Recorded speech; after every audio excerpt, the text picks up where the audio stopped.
Bueno, muy buenas tardes. Vamos a iniciar con una nueva clase de la diplomatura. Esta vez nos acompaña Santiago Laudat, un colega, un amigo ya de CEFIL y bueno, de muchos años. Ahora recordábamos, ¿no?, que nos conocimos en la primera corte. Santiago, ahí nos encontramos, ¿no?, en estos caminos de la filosofía de la liberación. Sí, que bueno, bienvenido Santiago, muchas gracias por acompañarnos un año más. Bueno, vamos a compartirles para quienes no conozcan a Santiago. Santiago es magíster en Ciencia y Tecnología y Sociedad por la Universidad Nacional de Quilmes. Es especialista en estudios latinoamericanos, eh, graduado en Brasil, profesor de filosofía de la Universidad Nacional de La Plata y ejerce como profesor titular ordinario de Introducción a la Filosofía. Profesor adjunto asignado a tareas en Secretaría de Cultura y Extensión de la UTN perdón, Santiago, no sé qué significa la sigla FRDP. Bueno, dice, investigador del Laboratorio de Estudios en Cultura y Sociedad, también de la Universidad de La Plata. Sus áreas de interés abarcan desde la filosofía de la liberación a los estudios sociales de la ciencia y la tecnología. Es miembro fundador, eh, es, eh, mm, es miembro fundador de la revista Ciencia, Tecnología y Política de la Red de Pensamiento Latinoamericano de Ciencia, Tecnología y Sociedad y el Foro de Pensamiento Nacional Latinoamericano. El eje transversal de sus investigaciones es la problemática del conocimiento atravesada por la dependencia y el desarrollo, la soberanía y la liberación. Bueno, sobre esta temática se han publicado trabajos, libros, ¿no? Y uno de sus últimos libros era Stevia, Conocimiento, Propiedad Intelectual y Acumulación del Capital. Y bueno, tiene muchísimo más. Aquí luego les vamos a compartir un enlace para que los conecta a todas las páginas de Santiago. Pero bueno, por ahora con esto baste para una breve presentación de todo lo que hace Santiago y bueno, ya le damos la palabra para que inicie su presentación. Gracias, Nadia. Bueno, buenas tardes. Espero me escuchen bien. Ante todo agradezco, por supuesto, a la coordinación de la diplomatura por darme la posibilidad de estar una vez más en este curso, en esta carrera tan interesante, tan importante, por otro lado, que mantiene un legado y lo profundiza, ¿no? Que es el legado de la filosofía de la liberación. Este año me han invitado a hablar en una clase que han titulado Pensar, hacer la liberación ante la embestida de las nuevas derechas. Así que podríamos decir que no es una clase eh, habitual, teórica, donde damos a un autor o donde profundizamos en determinado texto o libro, sino que más bien es una invitación a pensar el presente. Y en ese sentido pienso abordar esta clase. Por esa razón le compartí a Nadia, ella luego lo va a compartir con ustedes, una serie de textos y otros materiales, no solo textos, donde vengo profundizando algunas de las ideas que hoy voy a volcar y a compartir con ustedes a nivel superficial por el tiempo que tenemos, ¿no? Básicamente ustedes van a encontrar en esa bibliografía que les pasé 3 textos que puse obligatorio, terminología que no me agrada demasiado, pero bueno, jerarquiza esos textos sobre los otros. Uno es un texto, son todos materiales míos, ¿no? Que tienen que ver con cosas que vamos a charlar hoy. Uno es un texto que se denomina La crisis espiritual del movimiento nacional. Otro se denomina Cómo llegamos hasta acá y cómo seguimos. Fíjense los títulos, ¿no? Para dar cuenta un poco de la temática de la clase de hoy, ¿no? Cómo llegamos hasta acá y cómo seguimos. Y el tercero es Luces y sombras del populismo histórico desde una perspectiva liberacionista. Esos son los 3 textos obligatorios. insisto, la obligatoriedad tiene que ver más con una jerarquía, ¿no? Es decir, si tienen que elegir, elijan esos tres, ¿no? Para profundizar en alguna de las cosas que vamos a charlar hoy. Y luego les propuse 6 materiales ampliatorios. Uno es el libro completo, El subsuelo de la patria, donde se analiza la organización de los movimientos de la economía popular, un libro que publicamos recientemente y está para su descarga completa, gratuita. Esto tiene que ver con la dimensión organizativa, ¿no? Sobre la cual voy a trabajar en esta clase de hoy. Un segundo texto más breve, también en la misma dimensión, que es un texto sobre el deporte en la organización popular, a partir de una experiencia de Santa Fe, una nota que publiqué este año también. Un tercer material, más de carácter teórico, relativo a la discusión coyuntural que se dio en torno al 12 de octubre, donde problematizo la noción de leyenda negra, leyenda rosa, es decir, la interpretación anglosajona, la interpretación hispanista del 12 de octubre, y planteo la necesidad de posicionarnos de una mirada nacional latinoamericana, ¿no? Ustedes me dirán qué tiene que ver esto con el tema de la clase. Bueno, mucho, mucho. Pues justamente entender los procesos del presente de nuestra posición nacional latinoamericana implica, entre otras cosas, posicionarse también respecto a hechos del pasado, ¿no? Un cuarto material ampliatorio es un video específicamente dedicado a una charla específica sobre el surgimiento de las ideas libertarias en el mundo. No es el tema de la clase de hoy, pero es un contexto para el tema de la clase de hoy. Un quinto material son una serie de audios del podcast que algunos de ustedes conocerán, el podcast Ideas en Jaque. Ahí llevamos más de 115 episodios. Y bueno, ahí les seleccioné algunos que tienen que ver también con el surgimiento de la nueva derecha, ¿no?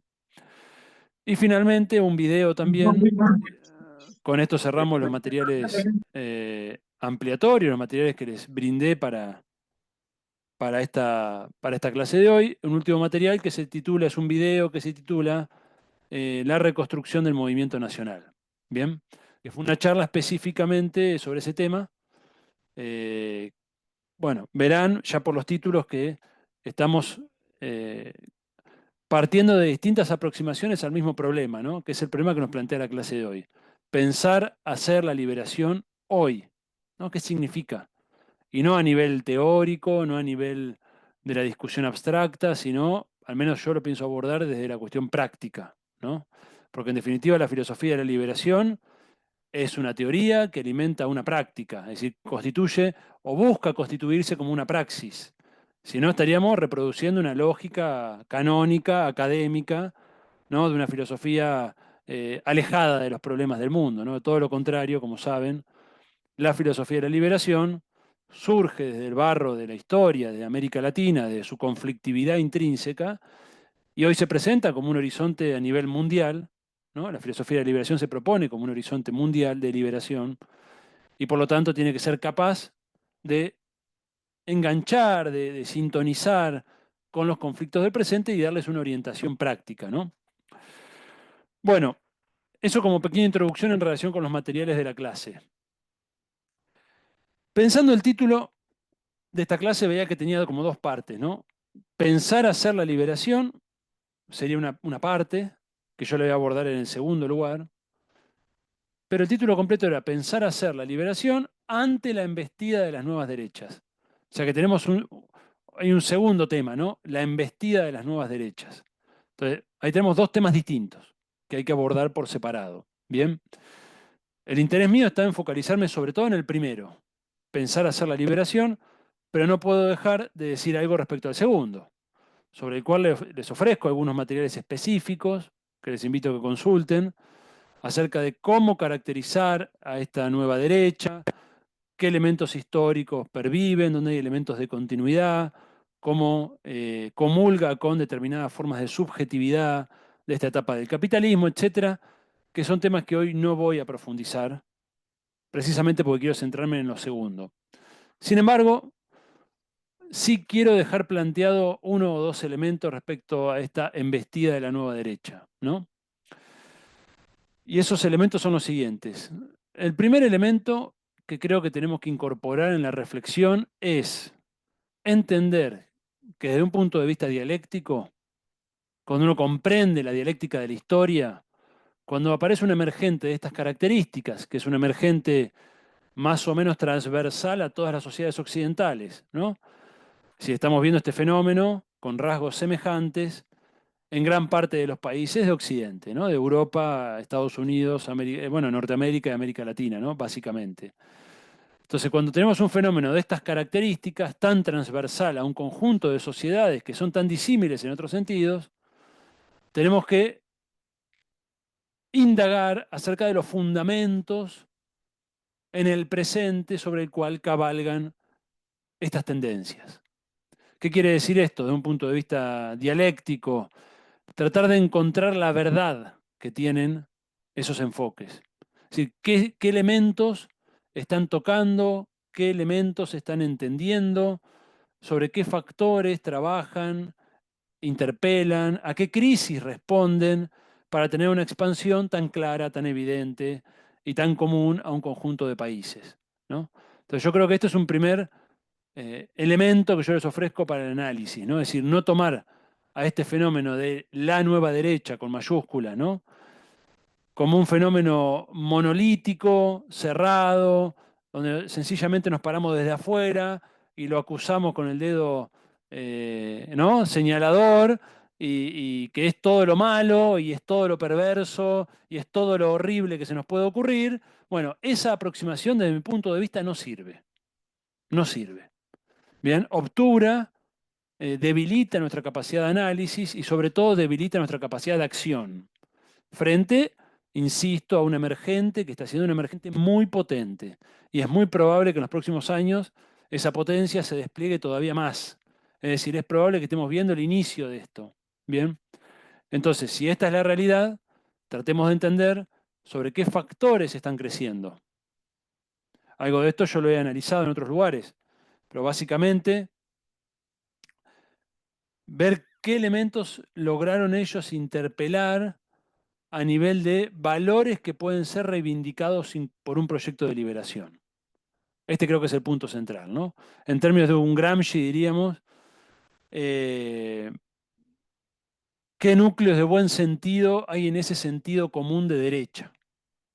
¿No? Diciéndolo en términos gramscianos. Entonces yo creo, por ejemplo, que ellos han, en cierto modo, algunos de estos actores, no todos, ¿no? Porque también esta nueva derecha es muy heterogénea en su interior, es muy heterogénea. También es un error meter en la misma bolsa a Víctor Orbán de Hungría, al fenómeno trampista en Estados Unidos o a Milei en Argentina, que tienen puntos de contacto, pero también grandes diferencias, ¿no? Pero más allá de esto, uno puede encontrar en esos elementos en común algunas interpelaciones, por ejemplo, al valor, muchas veces asociado a una nostalgia, ¿no? Pero a un valor de ciertos valores perdidos, ¿no? Ciertas instituciones perdidas, ¿no? La familia, la comunidad, sobre todo en el discurso de Trump, por ejemplo, ¿no? Estaba viendo el otro día la película del vicepresidente, no sé si la vieron, es muy buena, Hilly Billy, en Netflix. Está basada en un libro de Vance, ¿no? Es el apellido, G.D. Vance, el vicepresidente electo de Trump. Y es muy interesante esa película. Es muy interesante porque muestra todo el deterioro de esa comunidad tradicional, blanca, norteamericana, del interior.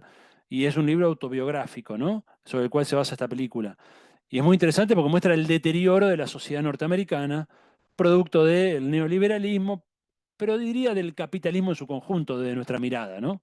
Ellos lo van a atribuir a algunas facetas del capitalismo, ¿no? Para nosotros es el capitalismo el que provoca eso, esa, ese debilitamiento del lazo social, del lazo comunitario, del lazo familiar, esa pérdida de el sentido de comunidad tan presente en otro momento histórico, el valor del trabajo, etcétera, etcétera, ¿no? El fenómeno Trump en Estados Unidos cabalga sobre muchas de esas cosas, ¿no? Por eso tiene un voto fuertemente obrero, ¿no? Un voto fuertemente popular. Entonces ahí uno puede decir, bueno, ¿qué elementos hay ahí de buen sentido en ese sentido común que terminó capitalizando la derecha? ¿No? Ese diría que es un primer tema que hay que incorporar en el análisis para la discusión posterior de la segunda hora de esta clase. Pero no tomarlo como un bloque monolítico, no posicionarse desde una fuera, de una pureza que señala a esa derecha como todo lo malo, todo lo negativo, bien, en buena medida ubicándonos por fuera de la historia, ubicándonos por fuera de sus contradicciones, ¿no? Yo creo que es una posición estéril. En segundo lugar, diría, reconozcamos la heterogeneidad de este movimiento, de este emergente, incluso en Argentina, sin ir más lejos. Sé que hay compañeros de otros países, disculpen la autorreferencia, pero creo que el caso argentino en este momento está siendo observado por muchos países de la región, sin dudas, e incluso del mundo, ¿no? Y les comento entonces que en el caso argentino también aparece un fenómeno de heterogeneidad muy grande, ¿no? Entre sectores vinculados a una mirada nacional conservadora, expresado sobre todo en la vicepresidenta, y sectores liberales fuertemente antiestado, incluso desnacionalizadores referenciados en el presidente, ¿no? Entonces, ese tipo de heterogeneidades necesitan ser analizadas con cierto bisturí, ¿no? Para ver cómo operar sobre ellas y sobre todo cómo hacer para que no nos conduzcan dentro de ese marasmo, ¿no? De esas opciones inconducentes desde mi punto de vista. Y un tercer elemento que creo que hay que agregar al diagnóstico sobre este fenómeno es siempre la dimensión centro-periferia, siempre, que es una dimensión que tiende todavía hoy muchas veces a quedar de lado, ¿no?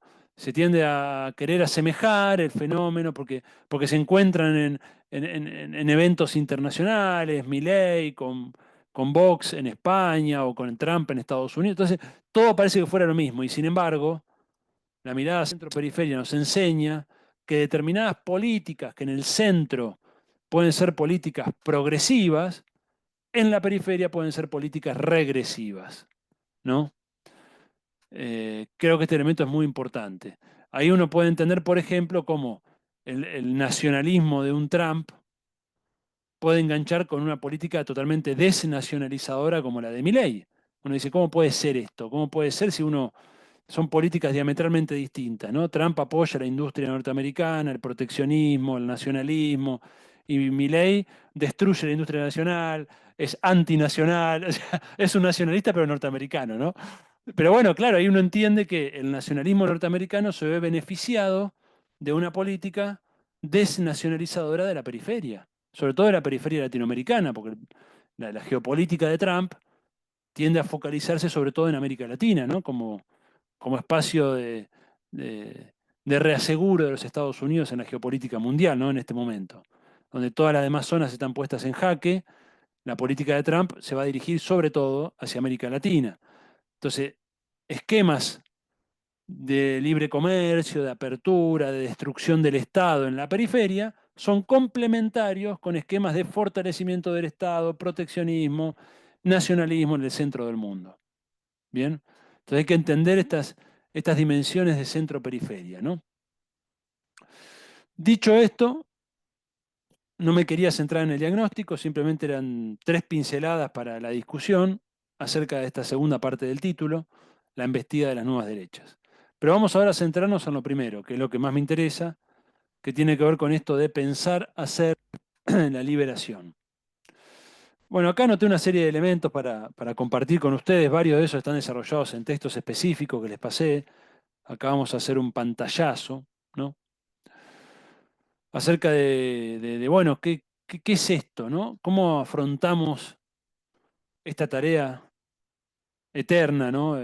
Tan compleja, tan esquiva, que significa hacer la liberación, pensar la liberación hoy, ¿no? Que no es la liberación de los años 50 o 60 o 70, ¿no? El mundo ha cambiado y es preciso eh, revisar algunas cuestiones, ¿no? Acá voy a focalizar en una serie de elementos que creo que podrían enriquecer esta reflexión, ¿no? El primero, y es un texto específico de los que les pasé como obligatorio, creo que nos hace falta en esta etapa volver a revisar la dimensión espiritual del proyecto de liberación. ¿Qué significa la dimensión espiritual? Bueno, de entrada, aclaro que no me refiero a una religiosidad en particular, sino a la espiritualidad humana, ¿no? A la espiritualidad humana. Para algunas personas atravesadas por creencias religiosas, para otras no. Bien, pero todo ser humano habita en el ámbito de lo espiritual, necesariamente. Es el ámbito de los fundamentos, es el ámbito del sentido, no es el ámbito de la causalidad explicativa, ¿no?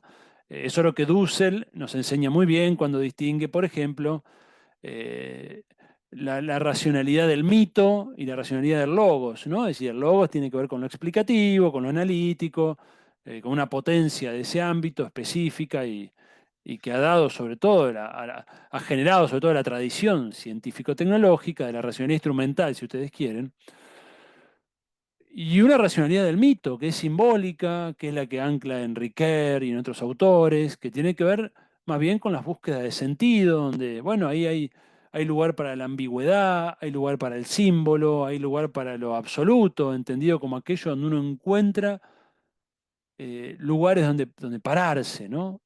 ¿No? Es estar parado de Kush, ¿no? Esa cosa de estar, ¿no? El estar, ¿no?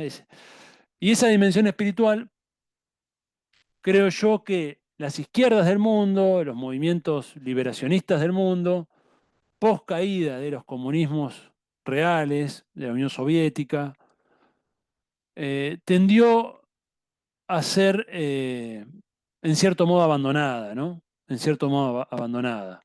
Y en ese abandono nos fue ganando una agenda progresista de cambios pequeños dentro del sistema, de carácter institucional, posibilistas, faltos de fe en transformaciones profundas, ¿no? En ese sentido es que yo hablo en aquel texto que les pasé de la crisis espiritual del movimiento nacional. Podríamos decir del movimiento liberacionista en el mundo.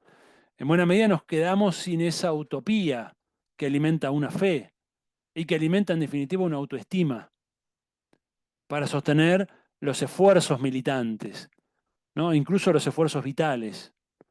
Entonces creo que una primera dimensión para pensar hacer liberación hoy tiene que ver con fortalecer la dimensión espiritual de nuestra praxis, que es la dimensión del sentido, del para qué profundo, de los fines, de los propósitos. Bien, estamos demasiado acostumbrados al tacticismo, a los medios, al cortoplacismo, a lo inmediato, a las cuestiones muy palpables. Y esa dimensión espiritual, sin embargo, es la que a lo largo de la historia nos ha permitido la trascendencia, el ir más allá de lo posible, el asumir riesgos, incluso sobre la propia vida, como saben, ¿no? La historia de las revoluciones, la historia de las militancias, ha sido en muchos momentos históricos historias de dar la vida, ¿no? Es decir, historias de fuerte sacrificio.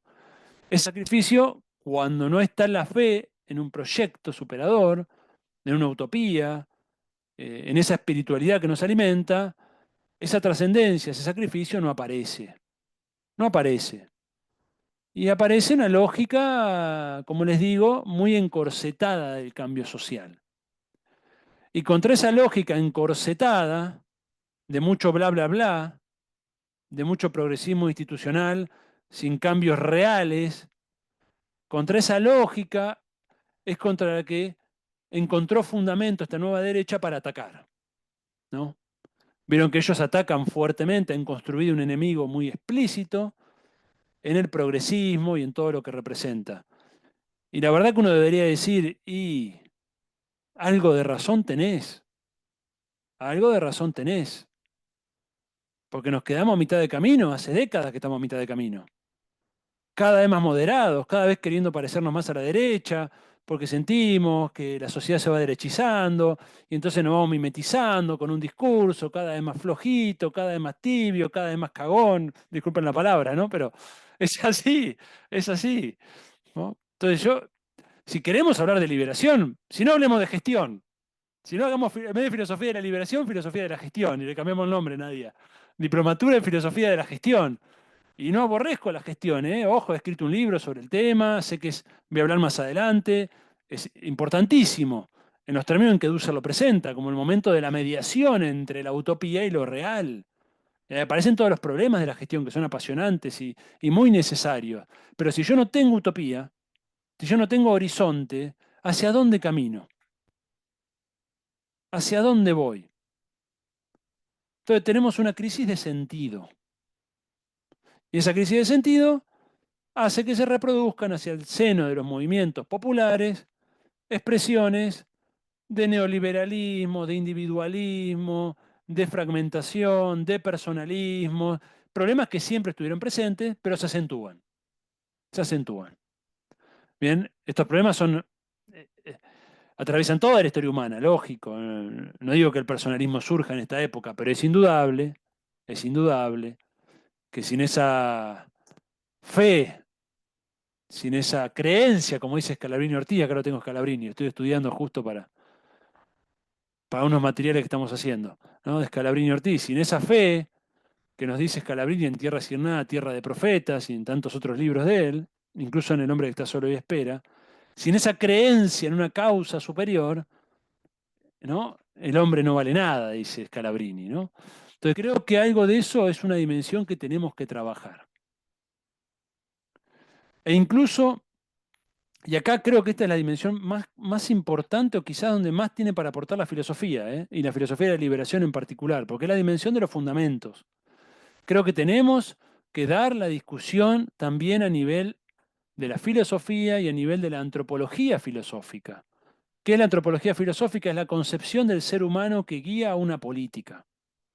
Entonces, ¿qué antropología filosófica nos está proponiendo este neoliberalismo extremo que estamos viviendo? Bueno, es una antropología de un hombre, el ser humano egoísta, el hombre es lobo del hombre, todo lo que ellos dicen, ¿no? Por lo tanto, el capitalismo es el mejor sistema para esto porque efectivamente somos estos, somos seres egoístas que competimos unos contra otros, y el Estado y la comunidad, entendida como opresión, todo lo pervierte, bueno, en fin. Frente a eso, ¿cuál es nuestro planteo? ¿Sobre qué apoyamos la idea de que otro tipo de sociedad es posible? Bueno, hay que plantear, hay que animarse a dar esa discusión. Bien, y el planteo debe ser, creo yo, la idea de que el ser humano se realiza en comunidad, de que somos básicamente y sobre todo seres de la reciprocidad, de la sociabilidad. Esto no quiere decir que no haya lógicas de competencia, el ser humano también tiene ese elemento. Bien, el tema es dónde encuentra el bienestar, dónde encuentra la felicidad, dónde encuentra la salud mental, dónde encuentra la realización.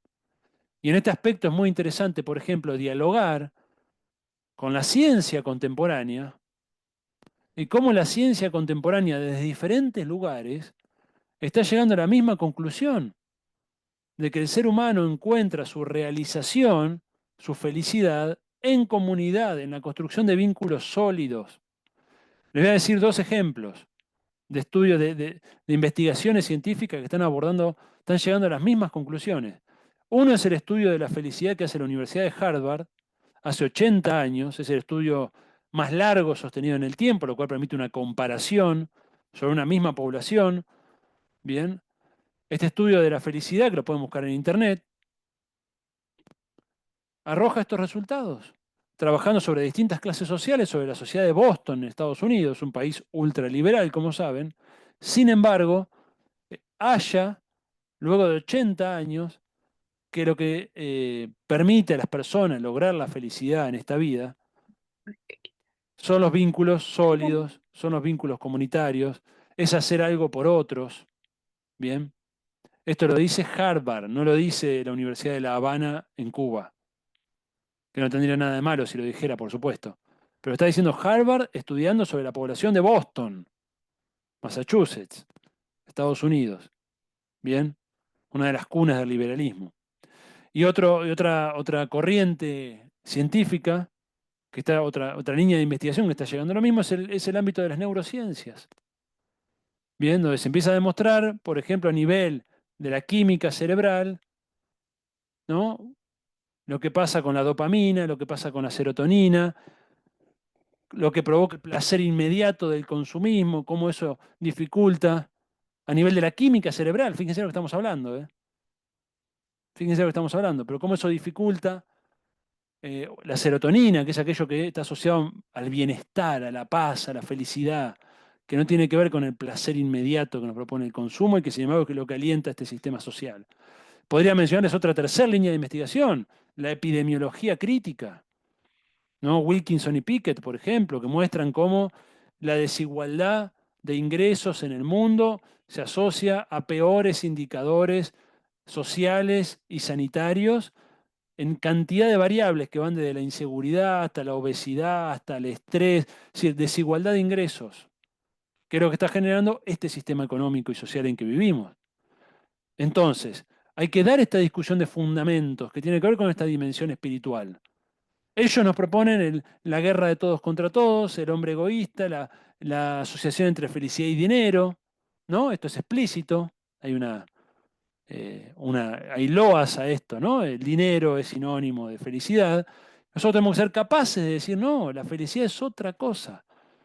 Y recuperar ese concepto tan valioso para la política, desde Aristóteles incluso diríamos, que es el concepto de la felicidad.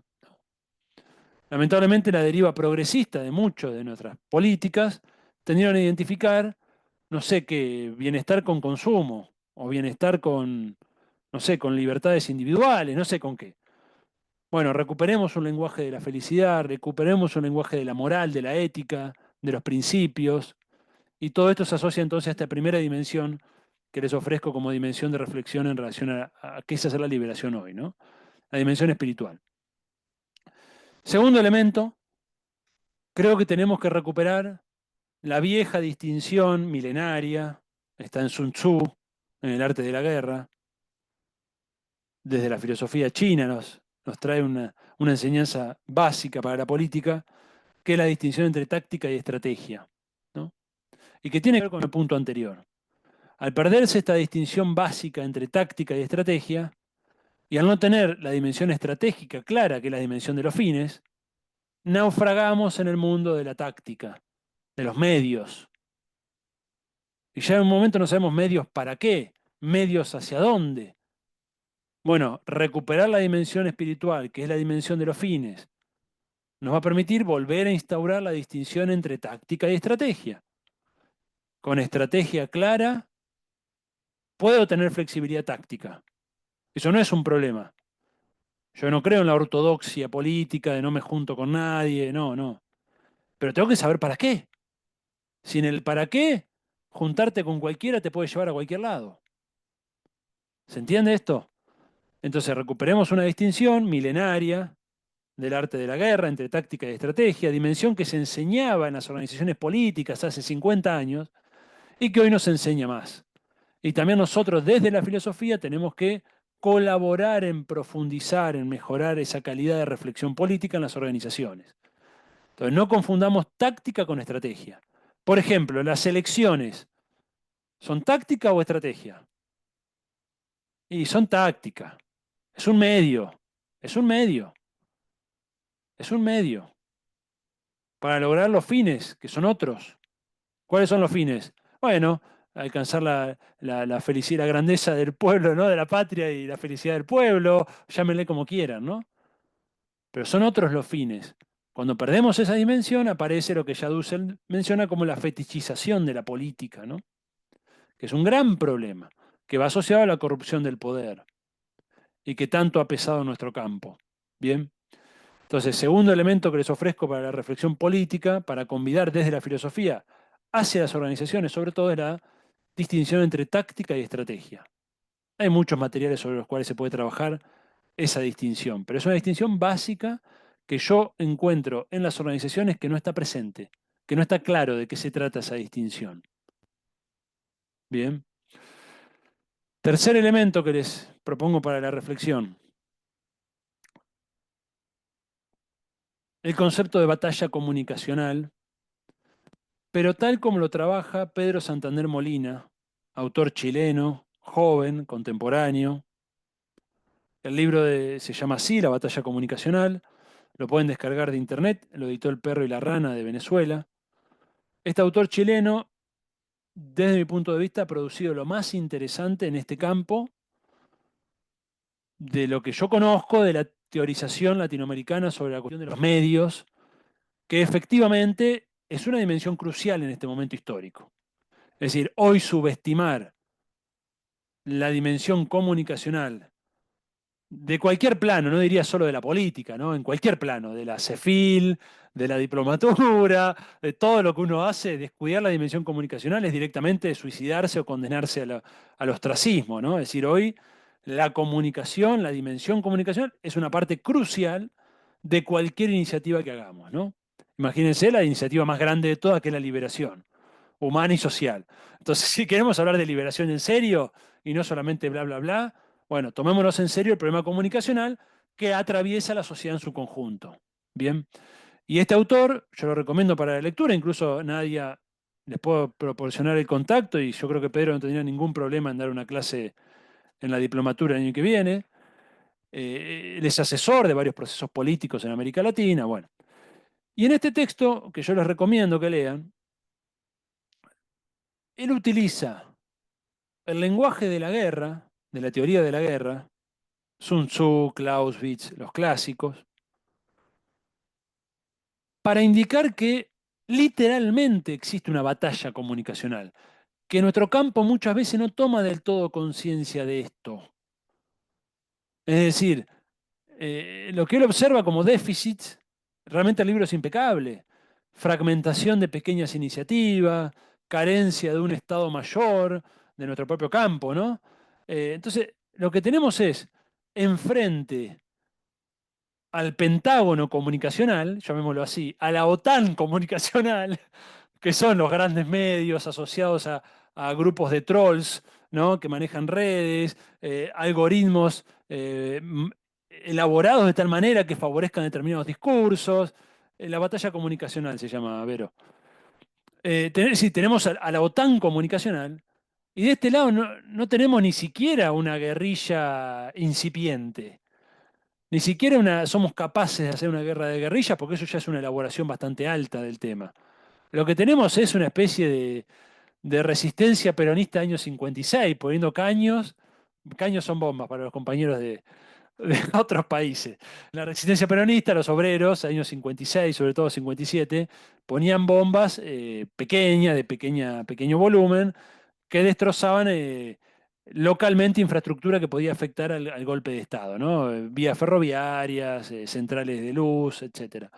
Bueno, lo que tenemos nosotros es una resistencia minúscula, desorganizada, carente de estrategia. Fíjense el concepto una vez más de estrategia.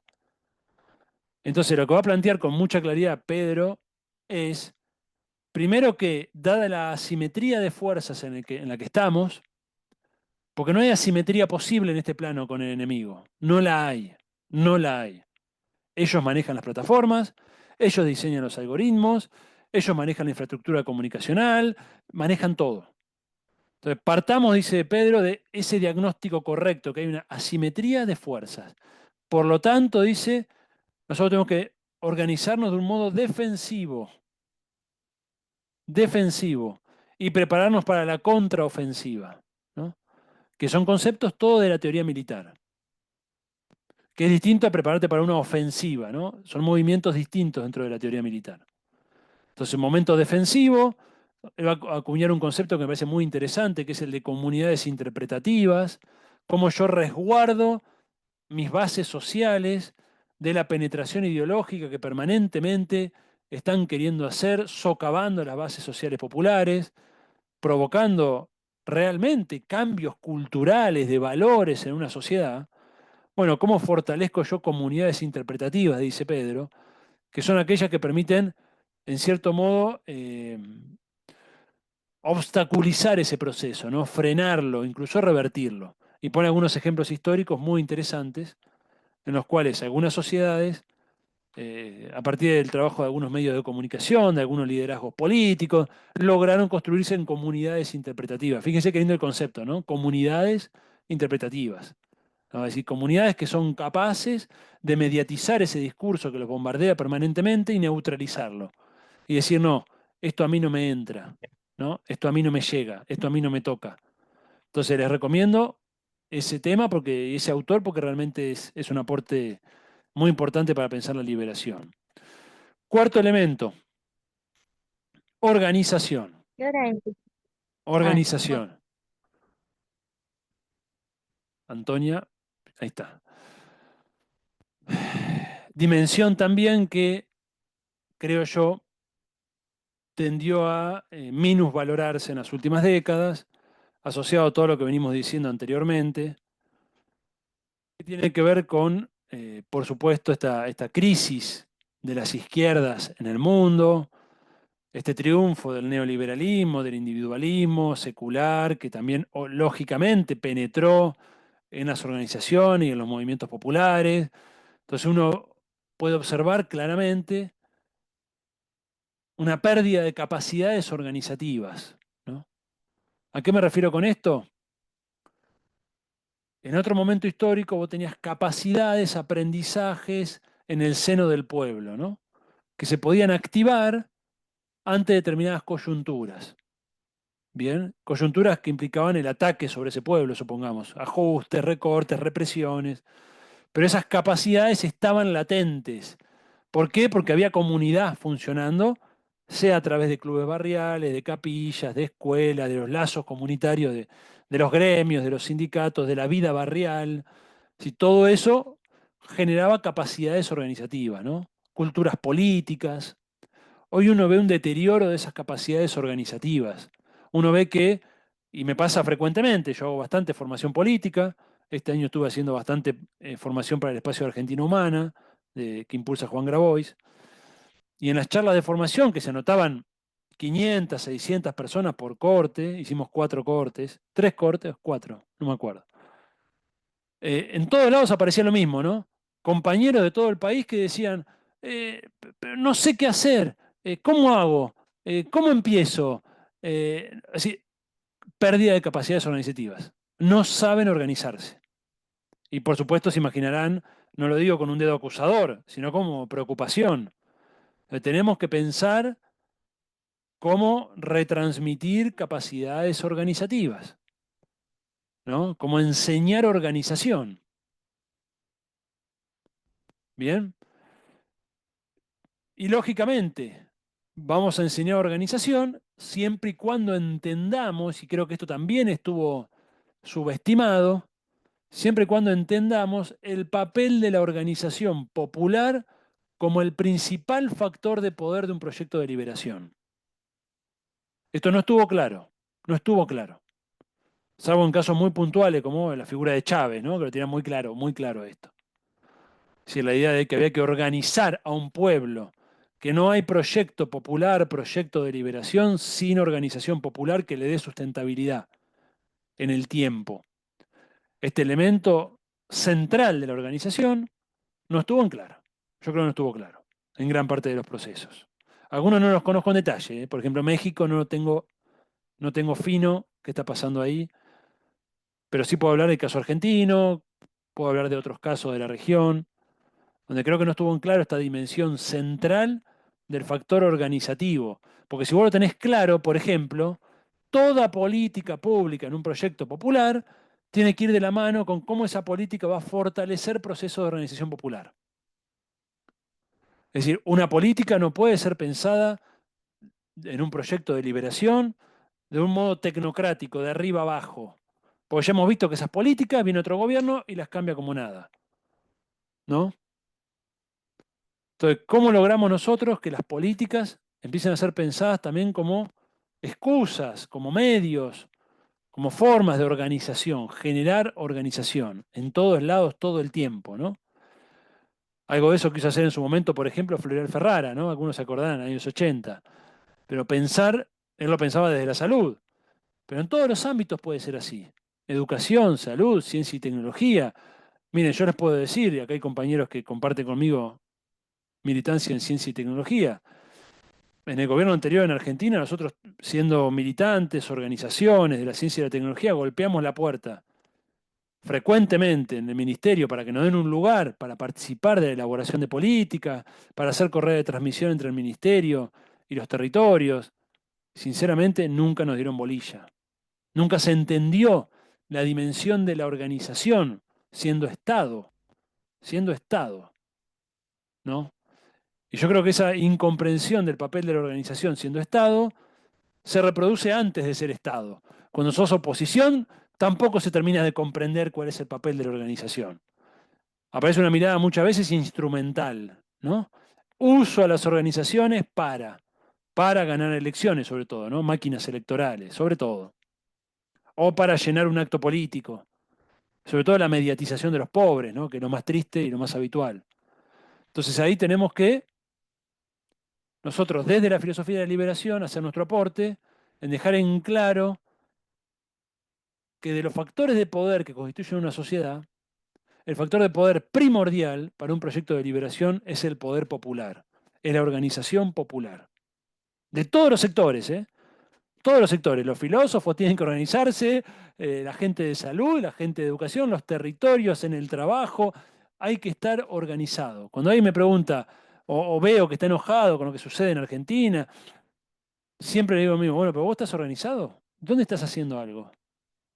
Porque de buenas intenciones, ya lo decía Sartre, ¿no? Es decir, no somos, lo que importa son los actos, no las intenciones. ¿No? Con intenciones no hacemos nada. No hacemos nada. Importan las acciones. Y tampoco puede ser esto, porque eso también es una expresión de una subjetividad posmoderna y neoliberal. No, yo no tengo lugar en el mundo, nada me contiene, nada es para mí, ninguna organización, ningún ámbito. Bueno, sos tan especial en el mundo que nada te contiene. Bueno, capaz que te queda el psicólogo o quizás, quizás no es lo tuyo un proyecto de liberación popular, qué sé yo. Igual no lo digo irónicamente, lo digo irónicamente. Es expresión de una subjetividad dañada, ¿no? Es expresión de una subjetividad dañada. Fuertemente narcisista, son rasgos de esta época. Son rasgos de esta época. Bien, pero bueno, cuando uno escucha esas cosas, que las escucha, tiene que tratar de acompañar un proceso de conciencia y decirle, mirá, hay muchas opciones para organizarse. Hoy además con Internet realmente podés vincularte a redes, a grupos, colaborar. Es prácticamente infinita la gama de opciones que tenés. Entonces no puede ser que no encuentres nada para hacer, ¿no? Es decir, bueno, entonces, si ustedes me preguntan acá, yo diría la consigna es organizate, ¿no? Quinto elemento, programa, programa. El famoso qué hacer, ¿no? Que nos enseñó Lenin. Que es el plano ya de los medios, ¿no? Si ustedes quieren, de la táctica, simplificando un poco esa distinción, porque uno podría distinguir dentro de los medios también táctica y estrategia, pero bueno, simplificando. Diríamos, si en la dimensión espiritual abarcábamos la cuestión de los fines, creo que también nos faltó profundizar en la dimensión de los medios, medios económicos, medios políticos, medios culturales, para alcanzar esos fines que no discutíamos, pero que ahora los vamos a ir dejando en claro, ¿no? Que queremos un tipo de sociedad de tal o cual manera. Bueno, precisamos también clarificar cuál es nuestro programa. Y no tener miedo, y compartirlo, y decirlo, ¿no? Es decir, uno puede ver, por ejemplo, en los referentes de esta derecha, que no tienen miedo. Yo les reconozco ese valor. Hay un mérito en eso. Está bien, uno puede decir son parte de las clases dominantes, bueno, lo que quieran. Pero ellos van, te tiran una idea, van de frente. Entonces yo creo que tenemos que clarificar nuestro programa, ¿no? ¿De qué se trata? ¿Cuáles son las medidas económicas que vamos a tomar? ¿Cuáles son las medidas políticas que vamos a tomar? ¿Cuáles son las medidas culturales que vamos a tomar? ¿Qué las va a diferenciar de las que se hicieron cuando hubo gobiernos populares? ¿Cuál es, y esto los argentinos me lo van a entender, cuál es nuestra ley bases? ¿Cuál es nuestra ley bases? Mañana ganamos el gobierno, mañana. Porque viste, uno escucha gente que dice, no, que cuánto va a durar mi ley. Para mí es una estupidez ese razonamiento. Una estupidez. Pero bueno, uno lo escucha. Y uno está tentado de decir, bueno, cae mañana mi ley. ¿Y qué vas a hacer? ¿Cuál es tu propuesta política? ¿Cuál es tu programa? Tenemos que tener un programa. También la filosofía de la liberación, por supuesto con más matices en estos planos, porque son planos más técnicos muchas veces, pero de todos modos requieren de una orientación filosófica en relación con los fines también de la economía, con los fines de la cultura, con los fines de la política, ¿no? Nosotros tenemos que aportar en esos planos. Y cuestionar, y acá vuelvo sobre el tema de la gestión que mencioné anteriormente, cuestionar una lógica de la política, y en esto Dussel nos enseñó muchísimo, vean los cursos que él dio para el Morena en los últimos años, están todos en video, véanlo porque es clarísimo, cuestionó profundamente estas lógicas de gestión asociadas a distribución de cargos, que no se sabe muy bien para qué son, que son ocupados por gente que simplemente por distribuir cargos en la política. Bueno, la idea de un programa, de un saber para qué estás en un lugar, ¿no? Entonces, esto también tiene que ver con revisar las formas del hacer política. Porque evidentemente cosas que se han hecho generaron parte del malestar en la sociedad que hoy aprovecha la derecha, ¿no? Entonces tenemos que revisar también esto, ¿no? La dimensión de los medios, de la gestión, de las propuestas concretas para ser llevadas adelante. Séptimo punto, 1, 2, 3, 4, 5, 6. Sexto punto. En el plano de la praxis en esta etapa, me parece que tenemos que profundizar, y esto lo decía también, bueno, no importa quién lo decía, pero tenemos que profundizar la dimensión de la solidaridad, de la construcción de comunidad, de la reconstrucción de tejido social. Estas dimensiones me parece que son muy importantes, independientemente de la política. ¿Qué quiero decir con esto? Sin pensarlas instrumentalizadamente, sin instrumentalizarlas. Entonces, ¿cómo construyo solidaridad en mi lugar de vida, en mi barrio, en mi comunidad? ¿Cómo puedo comprometerme? ¿Cómo puedo favorecer una dinámica de comunidad? Porque es ahí, ese es el fundamento último sobre el cual batalló el neoliberalismo. Ahí, ahí, ahí. Rompió tejido social, generó desconfianza en la sociedad, erosionó la confianza. Uno va por las calles hoy, pasará en todas las ciudades en las que vivimos, y que vemos calles vacías. Las personas más grandes se acordarán, de otra época yo no soy tan grande y me acuerdo, tengo casi 40 años, y teníamos las fiestas a fin de año, y la gente en la calle, y los chicos todos en las calles, y hoy tenemos un escenario de calles vacías, erosión del sentido de comunidad, erosión de lo público, privatización del ocio, un cambio fenomenal, donde el ocio durante miles de años en el ser humano, el ocio estaba asociado a lo público, a lo compartido, a lo común. Hoy el ocio, producto de estas plataformas, de esta lógica neoliberal de vida, se ha vuelto un fenómeno privado. Estás vos frente a una pantalla, consumiendo un canal de streaming, un audiovisual, una película, una serie. Y la fragmentación incluso llega a nivel de cada hogar, donde cada miembro de la familia consume algo distinto en una pantalla distinta. Fíjense el grado de fragmentación. Ya no es solo el vaciamiento de lo público, sino incluso la fragmentación a nivel del núcleo familiar. Entonces, todo lo que revierta eso es necesario.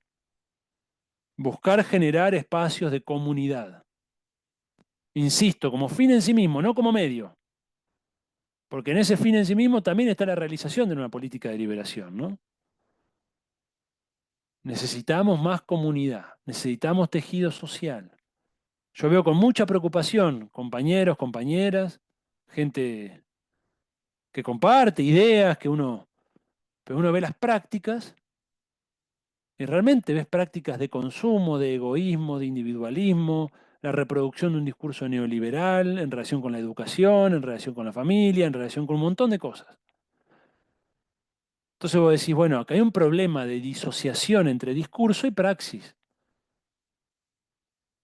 que ha sido también parte de este problema que hemos charlado, ¿no? En este día de hoy, de esta lógica progresista, si ustedes quieren. A mí el término no me gusta, pero creo que todos entienden a qué me refiero. Esta disociación entre un discurso y una práctica, ¿no?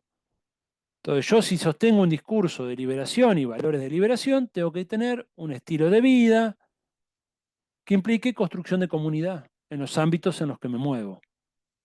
Comunidad en algunos casos será organización, comunidad en otros casos será otra cosa. Bien. 1, 2, 3, 4, 5, 6, 7. Séptimo elemento.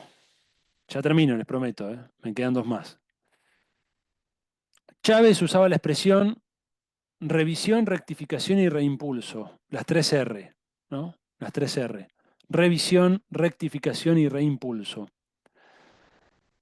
creo que es un elemento interesante para defender el valor de la crítica hacia el interior de los movimientos populares, que muchas veces son vapuleadas, criticadas, consideradas como traición o como no sé como qué, ¿no? O simplemente dejadas de lado, no hay tiempo, porque son las elecciones, porque estamos con otras urgencias, nunca hay tiempo para la discusión, nunca hay tiempo para la crítica y la autocrítica, nunca hay tiempo para ver qué pasó, que los movimientos populares, los movimientos de liberación están en retroceso, no hay tiempo, hay otras urgencias. Bueno, Chávez, de la más alta función gubernamental, decía revisión, rectificación y reimpulso. Hay que lograr que se entienda que cuando uno critica o genera una autocrítica, sobre todo de parte de quienes son parte del proceso organizativo, no estamos criticando de afuera, no estoy haciendo la fácil de me siento en un escritorio y señalo con el dedo. Ya habrán visto que me molesta bastante eso. Sino la autocrítica pensada como posibilidad de rectificación y reimpulso, como parte de la misma acción política, de mejorar una forma de acción política. Bien. Entonces creo que es muy importante esta dimensión, ¿no? Trabajar esta dimensión de la crítica y la autocrítica, entendida, insisto, como la posibilidad de retroalimentar una práctica, ¿no? No como masturbación intelectual. Eso no me interesa, no me interesa. Octavo elemento, actualización teórica. ¿Qué significa actualización teórica sin caer en modas intelectuales, ¿no? Es muy difícil, es muy difícil. Pues yo soy un defensor, y quien conoce mi práctica lo sabe a esto, de conocer la tradición del pensamiento nacional, latinoamericano. Para mí es muy importante estudiar las bases. Yo creo que ahí uno alimenta los fundamentos del pensamiento, ¿no? El aspecto más profundo desde el cual uno observa el mundo y orienta su acción. Entonces creo que tiene que haber una formación muy sólida en esa dimensión. Ahora bien, no puedo quedarme repitiendo lo que dijeron los clásicos del pensamiento crítico. No puedo, porque ni Marx acertó muchas de las cuestiones del mundo actual, ni Perón, ni Fidel Castro, qué sé yo, llamen a quien quieran. ¿Por qué? Porque el mundo cambia, estamos en una secuencia histórica, hace por lo menos, no sé, 300 años, ¿no? Que el ser humano entró en la historia y todo se acelera muy rápido y hay fenómenos nuevos. Y naturalmente va surgiendo teoría nueva que intenta captar esos fenómenos, con sus limitaciones, por supuesto, pero fíjense lo que hizo, ya que estamos en la diplomatura de Filosofía de la Liberación orientada por el maestro Dussel. Fíjense cómo Dussel permanentemente incorporaba reflexiones de los filósofos de su época. Y discutió con Apple, y discutió con Agamben, y siempre estaba actualizado. No se quedó solamente repitiendo a Marx del siglo XIX.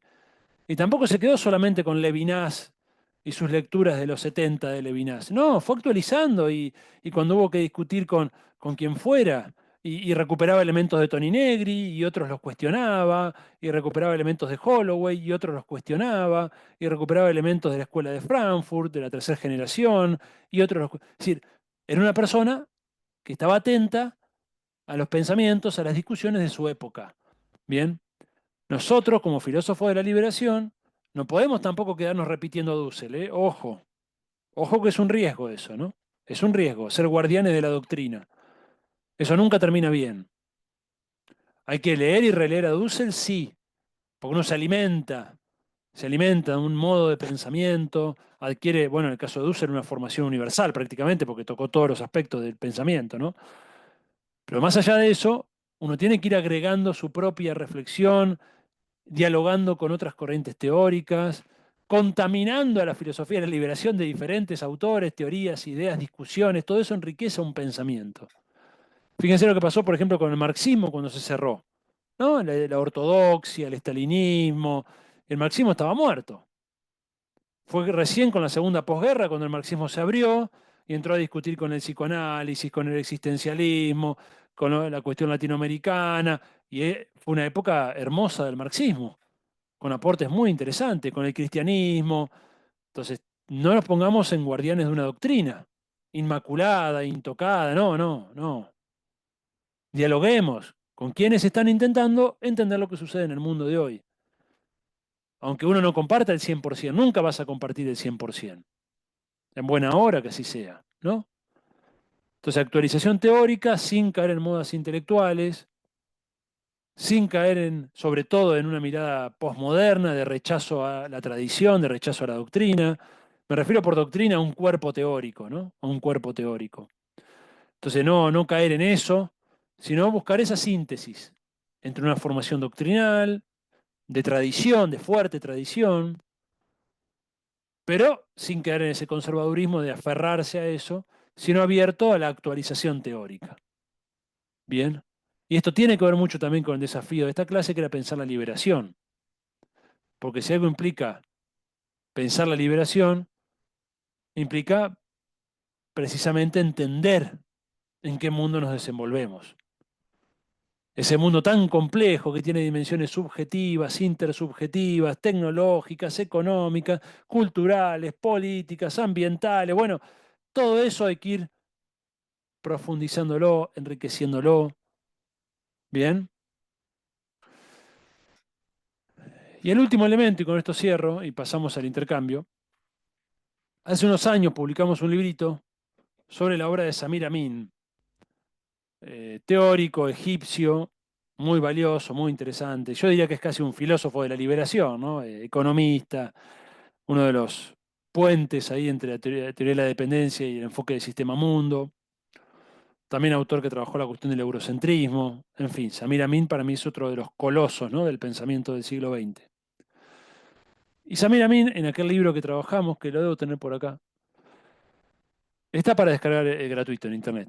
Él trabaja la teoría de la desconexión, ¿no? En este planteo de Samir Amin, sencillamente lo digo, no es el tema de esta clase, plantea que en este mundo globalizado en el que estamos, necesariamente hay que desconectarse, dice él, de las reglas de juego globales para desarrollar un marco de autonomía nacional que permita a un país desarrollar un sistema distinto, una posibilidad distinta de desarrollo, ¿no? Sin esa osadía de discutir las reglas de juego internacionales, fíjense la osadía, por ejemplo, de Milei en ese sentido, ¿no?, en cierto punto, en ciertos aspectos. Y la cobardía de nuestro lado muchas veces. Pero bueno, sin esa desconexión, sobre todo va a decir en términos más económicos, más duros, va a decir, sin una desconexión de la ley del valor global, dice él, ¿no?, que es la lógica globalizante del capitalismo, ¿no? Es decir, la idea de que yo tengo que desconectar mi economía, que no implica aislarse del mundo, ¿no?, pero generar procesos de desconexión.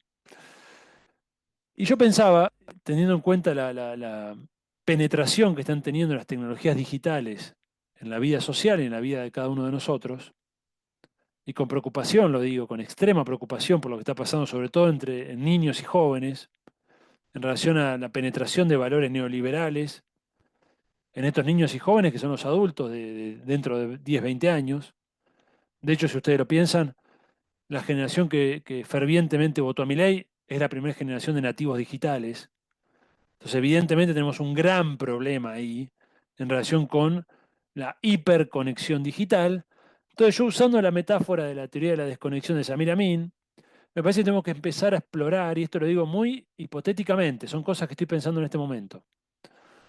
Me parece que tenemos que empezar a formular una teoría de la desconexión, no solo de la macro, sino de la micro. Es decir, cómo logramos transmitir en la sociedad, que yo creo que en gran parte se vive una preocupación por esta adicción a la conectividad digital, sobre todo en padres, es muy claro esto, hay una preocupación, en instituciones, en escuelas, hay un evidente deterioro cognitivo, de atención, hay problemas de salud mental asociados a esta hiperconectividad digital. Entonces, ¿cómo empezamos a plantearnos algún programa, alguna política de desconexión del nivel micro, ¿no? Es decir, decirle a las personas, bueno, creo que es una agenda que está para ser ocupada. Creo que es una agenda que está para ser ocupada. Que en parte o en buena medida esta nueva derecha no la puede tomar porque ellos cabalgan sobre esas plataformas y que nosotros podríamos levantarla como una bandera, ¿no? Es decir, impulsar, por ejemplo, que sé que en algunos países lo están haciendo, ¿eh? Pueden ver la entrevista que le hice a Miguel Benazayac, que está en mi canal de YouTube, y está en revista también, está en varios formatos.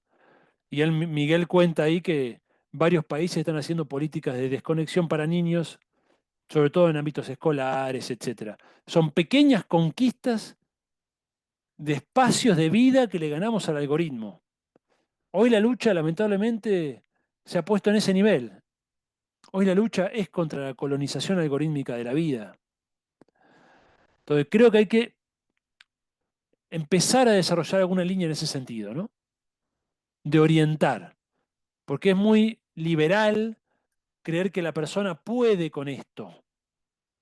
Miren, el ejemplo que yo hago, y con esto cierro, es la comparación con el cigarrillo, con el tabaco. Bien, costó décadas hasta que se logró eliminar la publicidad asociada al tabaco, hasta que se logró que los paquetes de cigarrillos tengan una imagen del daño que provoca en la salud el tabaco, y sobre todo, y lo más importante, que hoy está mal visto que alguien fume delante del otro en un espacio cerrado, sin pedir permiso. Es decir, hubo un cambio cultural muy notable. Y las tabacaleras lo resistieron muy fuerte a esto, ¿no? Muy fuerte. Costó décadas. Yo creo que tenemos que lograr algún tipo de identificación entre lo que sucede con un teléfono celular y un tabaco. Es decir, es una metáfora, una analogía. Pero decirle a una persona, a un padre, mirá, si vos estás con tu teléfono delante de tu hijo, es como si estuvieras fumando delante de él. ¿Vos fumarías delante de tu hijo? Y no, porque le puede dar cáncer, ya está sabido que esto hace muy mal. Hoy casi ningún padre o madre fuma delante de su hijo. Bueno, eso es un logro. Bueno, tenemos que avanzar en lograr una desconexión digital. No soy estúpido, ¿eh? No soy un tecnofóbico, no estoy diciendo abandonar las tecnologías digitales, para nada, para nada. Estudio tecnología, es admirable la potencia que ha logrado el ser humano con las tecnologías digitales. Ahora bien, necesitamos regular esto, regular a nivel de los estados y lograr regulaciones a nivel social, lograr regulaciones a nivel social. E insisto, es un punto que esta nueva derecha no puede levantar. Y hay un malestar en la sociedad con esto. Bien, hay un proceso de adicción de masas y es una adicción que está asociada a un malestar emocional, un malestar psíquico que se vive. Bien, entonces hay que instalar esto, ¿no? El algoritmo no es una cosa neutral. Las aplicaciones, las plataformas, están hechas para hacerte adicto. Hay laboratorios de neurociencias, de psicología, de marketing, de ciencias de la conducta que están trabajando para ver cómo hacer más adictivos estos aparatos. Entonces están yendo a un nivel subconsciente tuyo que no estás pudiendo manejar. Vos no sos culpable de esto. Ahora bien, tenemos que ver cómo logramos como comunidad lograr un cierto nivel de conciencia. Porque si no logramos lograr una cierta desconexión digital, me parece que estamos fritos, ¿no? Como dice, no sé si han leído Dylan Kifke, cuento de Mariana Walsh, ¿no? El hermano Roberto, estamos fritos. Bueno, estamos fritos. Si no logramos una cierta desconexión digital, si no logramos una cierta desconexión digital, no hay posibilidad de desarrollo del pensamiento crítico, no hay posibilidad de desarrollo de la comunidad, no hay posibilidad de desarrollo de la capacidad de concentración y de meditación que implica ser capaz de pensar en otro mundo. No hay posibilidad de muchas cosas, ¿no? Bueno, gente, con eso termino. Disculpen la extensión y dialoguemos un poquito en el tiempo que nos queda. Bueno, muchísimas gracias, Santiago, por la Hola, Luciano, no te había visto. Qué lindo verte. hermandad. Bueno, da un poco de cosa decirlo de clase, porque fue evidentemente más que una clase, fue también abrir un poco el corazón y cumplir con lo que nosotros habíamos pensado para vos, que es cómo estás pensando, no solo cómo lo estudiaste, qué te parece tal libro, sino cómo empezaste tu presentación de cómo estás pensando nuestro presente, que en esta séptima cohorte, vos dijiste, nos acompañaste en muchas, era una pregunta que queríamos traer todavía más, ¿no? mirar atrás o pensar, releer, como dijiste en uno de tus muchos puntos, pero siempre con un oído en la realidad. Así que te agradecemos muchísimo y después más tranquilo vas a ver los comentarios laterales que todos hacen lo mismo. Nosotros tenemos por costumbre, quizás a veces no tanto preguntas, sino reacciones, primeras impresiones, incluso hasta a nivel intuitivo, digamos, ¿no? Porque hay que digerir estas muchas propuestas que nos fuiste haciendo y también tomando contacto con algunos nombres de referencia y demás. Así que abramos el espacio, ¿sí? Vamos levantando la mano como hacemos siempre y compartimos. Sabemos sí que Santiago tiene un compromiso después, más cerca de las 8, así que tratamos de ser concisos en el comentario. Adelante, Marcelo. Bueno, cortita y al pie, rápido. De pronto todo lo que venimos conversando, estudiando, viendo en las clases, bajó a tierra. Tal vez por la preocupación evidentemente compartida con Santiago, que siempre me lo he cruzado por ahí en algún escrito, alguna revista, en algún lado, pero que ahora espero tenerlo más a mano, como en esta clase. Son los temas absolutamente centrales de lo que nosotros decimos, bueno, de la teoría a la praxis, cómo bajamos las ideas y la liberación. ¿Qué mayor liberación que la de poder estar organizados para llevar adelante las ideas en las que creemos? Ahí, aparte de esta pequeña reflexión, dos puntos fundamentales que se me aparecen para preguntarte, Santiago. El tema de los recursos económicos, vos tocaste en un momento el tema de lo económico, pero aplicado a las organizaciones. ¿Vos creés que como en otros tiempos o en otros lugares o en algunas experiencias autogestivas en el campo de lo económico, las economías populares, etcétera, las organizaciones políticas pueden o deben autofinanciarse para no depender de algunas otras instancias? Eso por un lado. Y la otra, que lo respondiste bastante, pero a lo mejor ampliar un poquito, la tendencia que tenemos en general a repetir las recetas del pasado. Algo así como la percepción en uno de los conceptos de psicología, que es no ver lo que hoy tengo frente a mí, sino volver a ver con los ojos de la experiencia previa. Te agradezco mucho, una hermosa clase.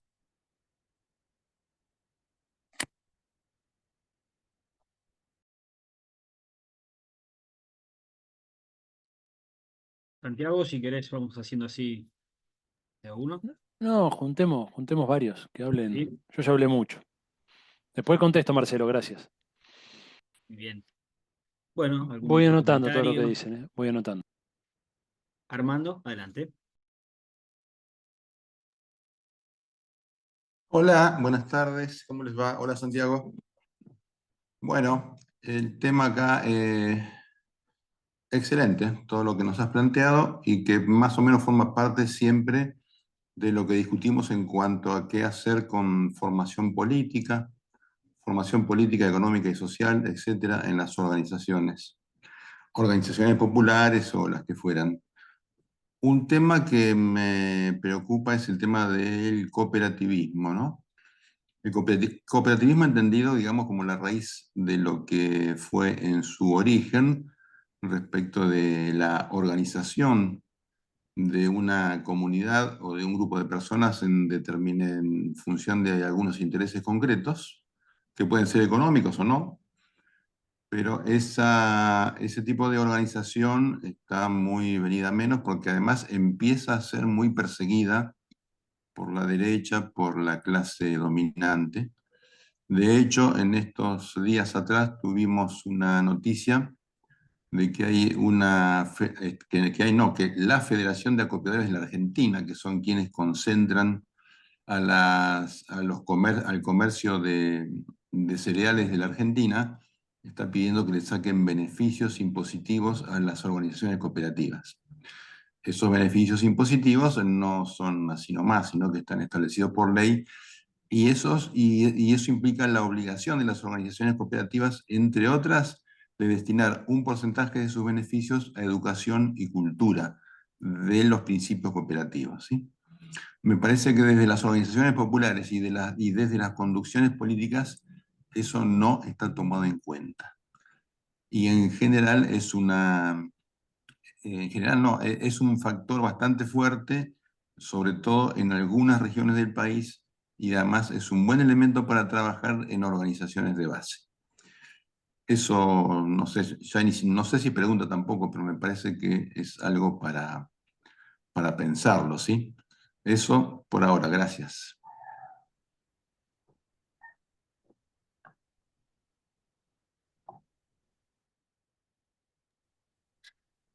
Ahí se escucha. Gracias, Armando.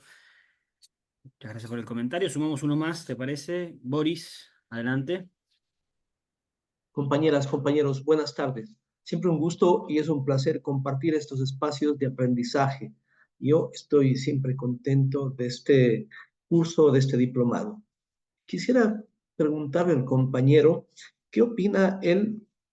Este rato se me escapa, pero hay un antropólogo, filósofo, marxista que plantea desde España que tendríamos que tener una tesis desde ser tradicionales revolucionarios.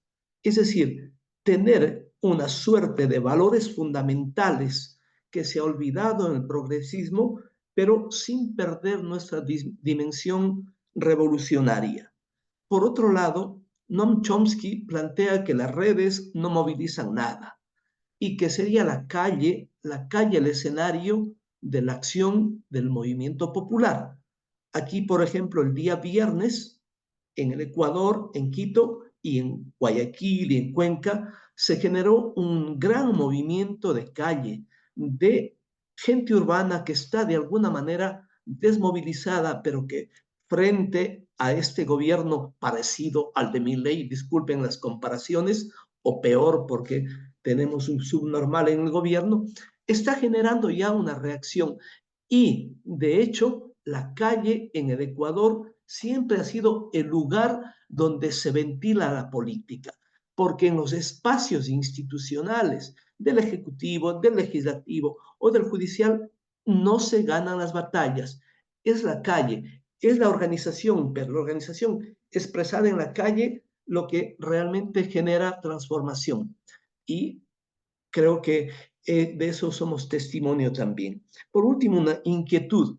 Hay un teórico uruguayo, Raúl Sibeki, que hace el seguimiento a todo este movimiento indígena de los territorios con su autoorganización. Por ejemplo, el caso de Chiapas o el movimiento ecuatoriano, la CONAIE, o en Colombia, que creo que es también una forma de hacer y desde el hacer pensar. No es el al revés, pensar para hacer, sino sobre lo que estamos haciendo, vamos pensando y vamos ajustando la realidad.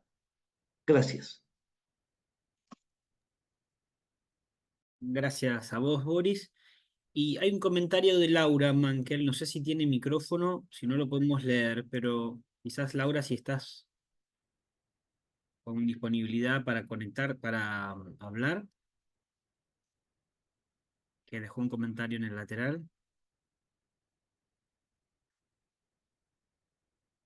A ver, yo no la veo desde aquí, pero... Bueno, por las dudas lo leo, porque no la veo con posibilidad de hablar. Lo leo por si hay algún compañero que no alcanza. Dice, comparto con lo que decís, Santiago, en recuperar la necesidad de la crítica a la organización social. Me atrevo a decir que en los últimos 20 años se ha enseñado una doctrina del no disenso, que nos ha hecho mucho daño. El individualismo exacerbado se metió en educación y lo discursivo caló hondo en mensajes como que todos debemos llevarnos bien, la armonía, etc. Se enseñó o se enseña una cultura del no disenso, entonces se instaló el miedo a opinar, a hablar, a decir lo que se piensa. Hablo en el ámbito de las instituciones. Pasemos una más, Santiago, ¿te parece? Y te devolvemos la palabra. ¿sí? Hay compañeros que... Martín Rodríguez, y después le damos la palabra a Leo.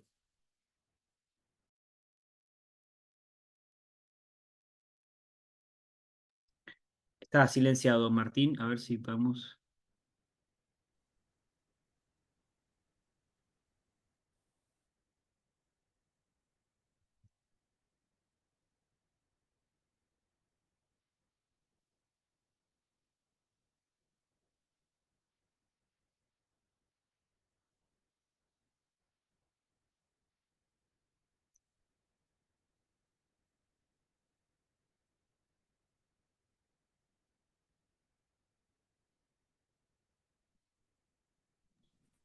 Está silenciado, Lu. Bueno, le damos la palabra a Leo, Martín, mientras que tratás de solucionar el tema del audio y después intentamos de nuevo. Seguramente nadie pueda darle el audio a Martín, ¿eh? Quizás sí, yo desde acá no puedo, a ver si... A ver, pruebo. Igual Leo anda hablando, así aprovechamos el ratito. Adelante, Leo. Bueno, hola, ¿qué tal? Bueno, gracias, Santi, como siempre, muy claro todo. Me preguntaba en este tipo de cuestiones, ¿cuál es la escala temporal más adecuada para estos análisis? Digamos que son procesos, el avance, el retroceso de las distintas miradas, acciones, ideologías eh, que están en una escala histórica, ¿no? Y a veces me cuesta en el día a día poder ponderar los efectos, ¿no? Salvo los que van quedando fuera, que coincido con vos que la solidaridad es una acción clave en estos momentos para tratar de mitigar todo ese daño. En relación a esa escala temporal, hay pueblos, hay culturas eh, que manejan otros tiempos, como puede ser el caso de China. China maneja otros tiempos distintos a los que manejamos en Occidente, y dentro de lo que es Occidente, nuestros pueblos indígenas, por ahí se mencionó algo, que también saben mucho de resistencia, de defensa y y contraofensiva. Eh, bueno, era un poco esa, eh, poner sobre el A las tapete 8. eso. A las 8 estoy. Bueno. Ah, perdón, perdón. No, no sé si escuchaste Sí, te escuché, Leo, sí. ¿sí? Nada, te quería, más que nada era eso, y, y obviamente yo no sé o tengo las dudas sobre si nuestra dirigencia está capacitada justamente para la defensa y la contraofensiva, ¿no? Esos comentarios de ahí supongo que podrás iluminarnos un poco más todavía. Gracias. Gracias, Leo, también. A ver si ahora Martín tiene posibilidad. Si tenemos más suerte. Parece que noche. Y no. Bueno, si no, Martín, después, si andás por ahí, escribilo Se y desconectó, así que capaz que está intentando. intentando volver. Bueno. Bien. Bueno, Bueno, vamos hagamos entonces, Santiago, si te esta parece. ronda sola, sí, hagamos esta ronda sola porque después tengo, como saben, otra cosa y han sido días muy agitados. Bueno, antes de que me olvide, quiero pasar un chivo. Les pido disculpas, pero sé que si no, después quizá me olvido. El jueves en Buenos Aires, pero con transmisión virtual, se hace un acto por el Día del Pensamiento Nacional, donde se van a entregar los premios del Pensamiento Nacional Latinoamericano. En Buenos Aires, 5:30, en la Federación Gráfica Bonaerense. Pueden buscar en internet, van a encontrar la publicidad o le escriben a Nadia. Bueno, va a estar Atilio Borón, Norberto Galazo, Mara Espasande, bueno, un grupo de compañeros en un panel y luego se va a hacer la entrega de los premios que hubo todo un proceso este año de votación con jurados, en fin. Va a ser un acto muy emotivo, muy lindo, muy importante. Así que con gran apoyo de sindicatos. Así que nada, el jueves, 5:30, acto por el Día del Pensamiento Nacional. Y se va a anunciar ya la fecha del Congreso para el año que viene, del segundo Congreso del Pensamiento Nacional Latinoamericano, que va a ser en junio en La Plata. Así que vayan agendando, segundo Congreso del Pensamiento Nacional Latinoamericano, para que también esté presente ahí la filosofía de la liberación.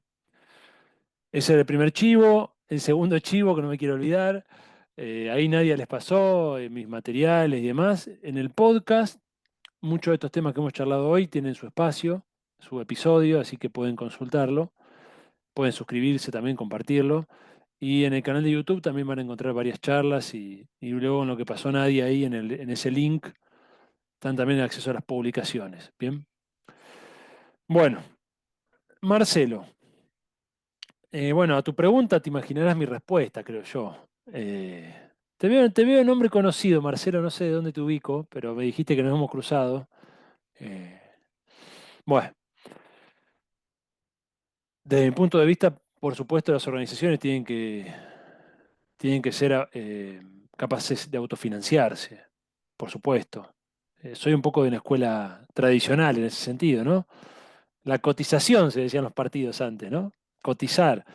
Si ustedes se fijan, fíjense, por ejemplo, las iglesias evangélicas que ponen el diezmo, y eso es muy importante para el crecimiento de esas iglesias. Y siempre se tiende a ver desde la chacota, desde la risa, pero bueno, el diezmo es un aporte muy significativo que da cuenta de una fe en eso. Entonces, para mí es muy importante el aporte económico de cada compañero, para mí es muy importante, porque da cuenta de que realmente vos estás creyendo en él. Es como un acto de fe, es como un acto de decir, mirá, dejo de consumir algo en definitiva, dejo de, ¿no? Y lo pongo en la organización, ¿no? En la comunidad, lo que esté construyendo, no tiene por qué ser una decisión política, se entiende esto, ¿no? Pero para mí es muy importante esto, para mí es muy importante. Por supuesto puede haber otros métodos de autofinanciamiento, incluso métodos que hoy nos pueden parecer discutibles, que en otra época eran parte del repertorio de acciones de una organización, etcétera. No, no es el momento de discutir eso. Pero digamos, hay distintos métodos. En términos más sencillos, podríamos decir, actividades culturales, fiestas, eventos, que también son eventos muchas veces comunitarios, ¿no? Hacer un bingo en el barrio y que la gente se junte y juntas un peso y juntás comunidad, haces una rifa, en fin, todo esto ustedes lo saben. Para mí es muy importante. Y efectivamente, el financiamiento dependiente, diríamos, de las organizaciones, de parte del Estado o de las instituciones, creo yo que ha sido un problema. Ha sido un problema. Ha sido un problema. Hoy lo veo, por ejemplo, con absoluta crudeza en el movimiento estudiantil. Yo fui en su época dirigente estudiantil, fui presidente de la Federación Universitaria de La Plata y teníamos un principio de autofinanciamiento muy fuerte en aquella época. Y básicamente confrontábamos con las autoridades, porque es la lógica estudiantil, o sea, es parte de tu formación política también, ¿no? Y hoy ves agrupaciones que la lógica dominante que yo estoy observando en el entorno en el que me muevo, soy docente en la universidad, es que todas las agrupaciones son dependientes de las gestiones universitarias. Y esto es un gran problema en la formación de cuadros, porque por lo menos en Argentina, desconozco otros países, supongo que será parecido, gran parte de los cuadros dirigentes de los movimientos populares surgen del movimiento estudiantil. Entonces, si vos tenés una lógica ahí de dependencia excesiva de lo institucional, de las gestiones políticas, de las autoridades de turno, luego generás ya una cabecita, una forma de pensar que a futuro es un gran problema. Lo veo con mucha preocupación este tema. Incluso lo he discutido con gestiones de facultades, diciéndole, muchachos, dejen ser a los estudiantes, déjenlos ser, déjenlos libres, que conflictúen con ustedes. Es como cuando uno es padre, ¿no? Es decir, no podés tener tutorial a tu hijo toda la vida, ¿no? Dejalo que te pelee. Es parte de la paternidad y de la ruptura que tiene que darse para un desarrollo de la autonomía, de la independencia de pensamiento, de criterio, de voluntad. Bueno, esa lógica un tanto perversa del financiamiento se instaló en esto que veníamos hablando, del progresismo institucional, dentro del movimiento estudiantil con gran preocupación lo veo en Argentina, Podríamos hablar también del segmento de los movimientos sociales y de los sindicatos, donde muchas veces también hay lógicas viciosas en torno al financiamiento, ¿no? Entonces, evidentemente es un tema. Evidentemente es un tema. Es un tema que ameritaría toda una reflexión desde la filosofía de la liberación, ¿eh? De aportar elementos para problematizar, para abordar, elementos que en otra época quizás no hacían falta.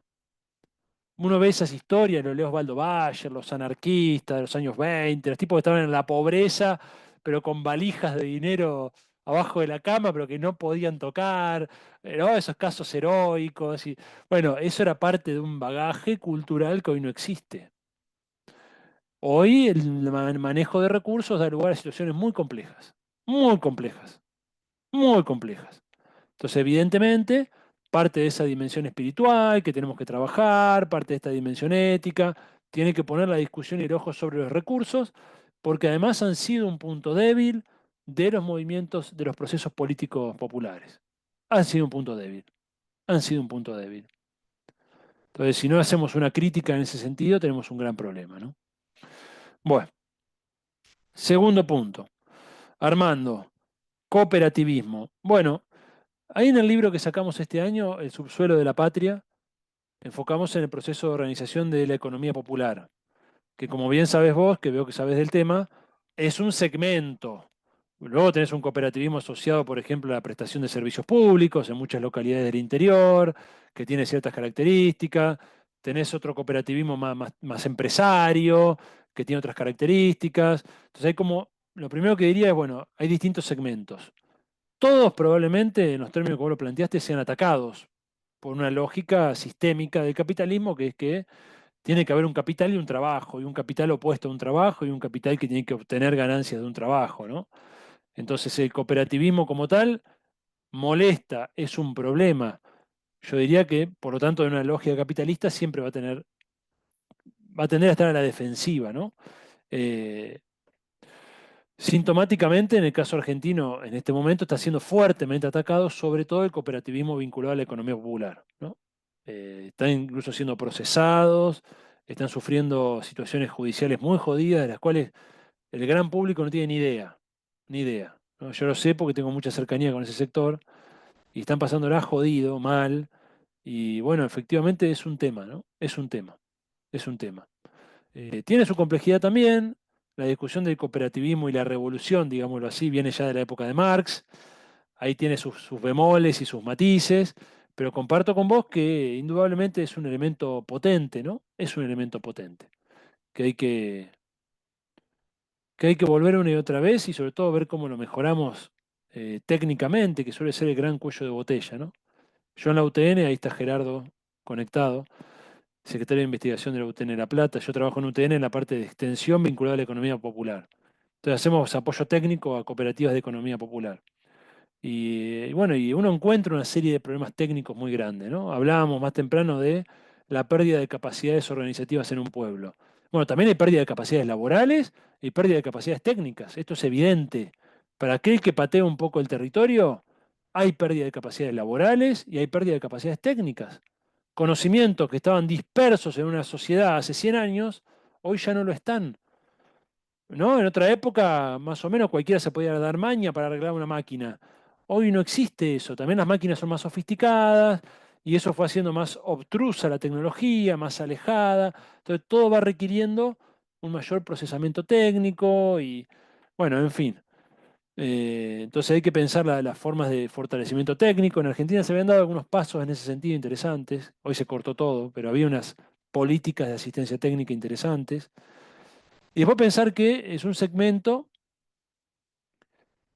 que va a tener, que necesita ayuda del Estado inicialmente, por lo menos, pero que tiene que pasar la prueba de fuego del mercado en un momento, ¿no? Este es el gran problema, o suele ser el gran problema del cooperativismo. No tanto del cooperativismo, por ejemplo, de servicios, que suele ser competitivo en el mercado, ¿no?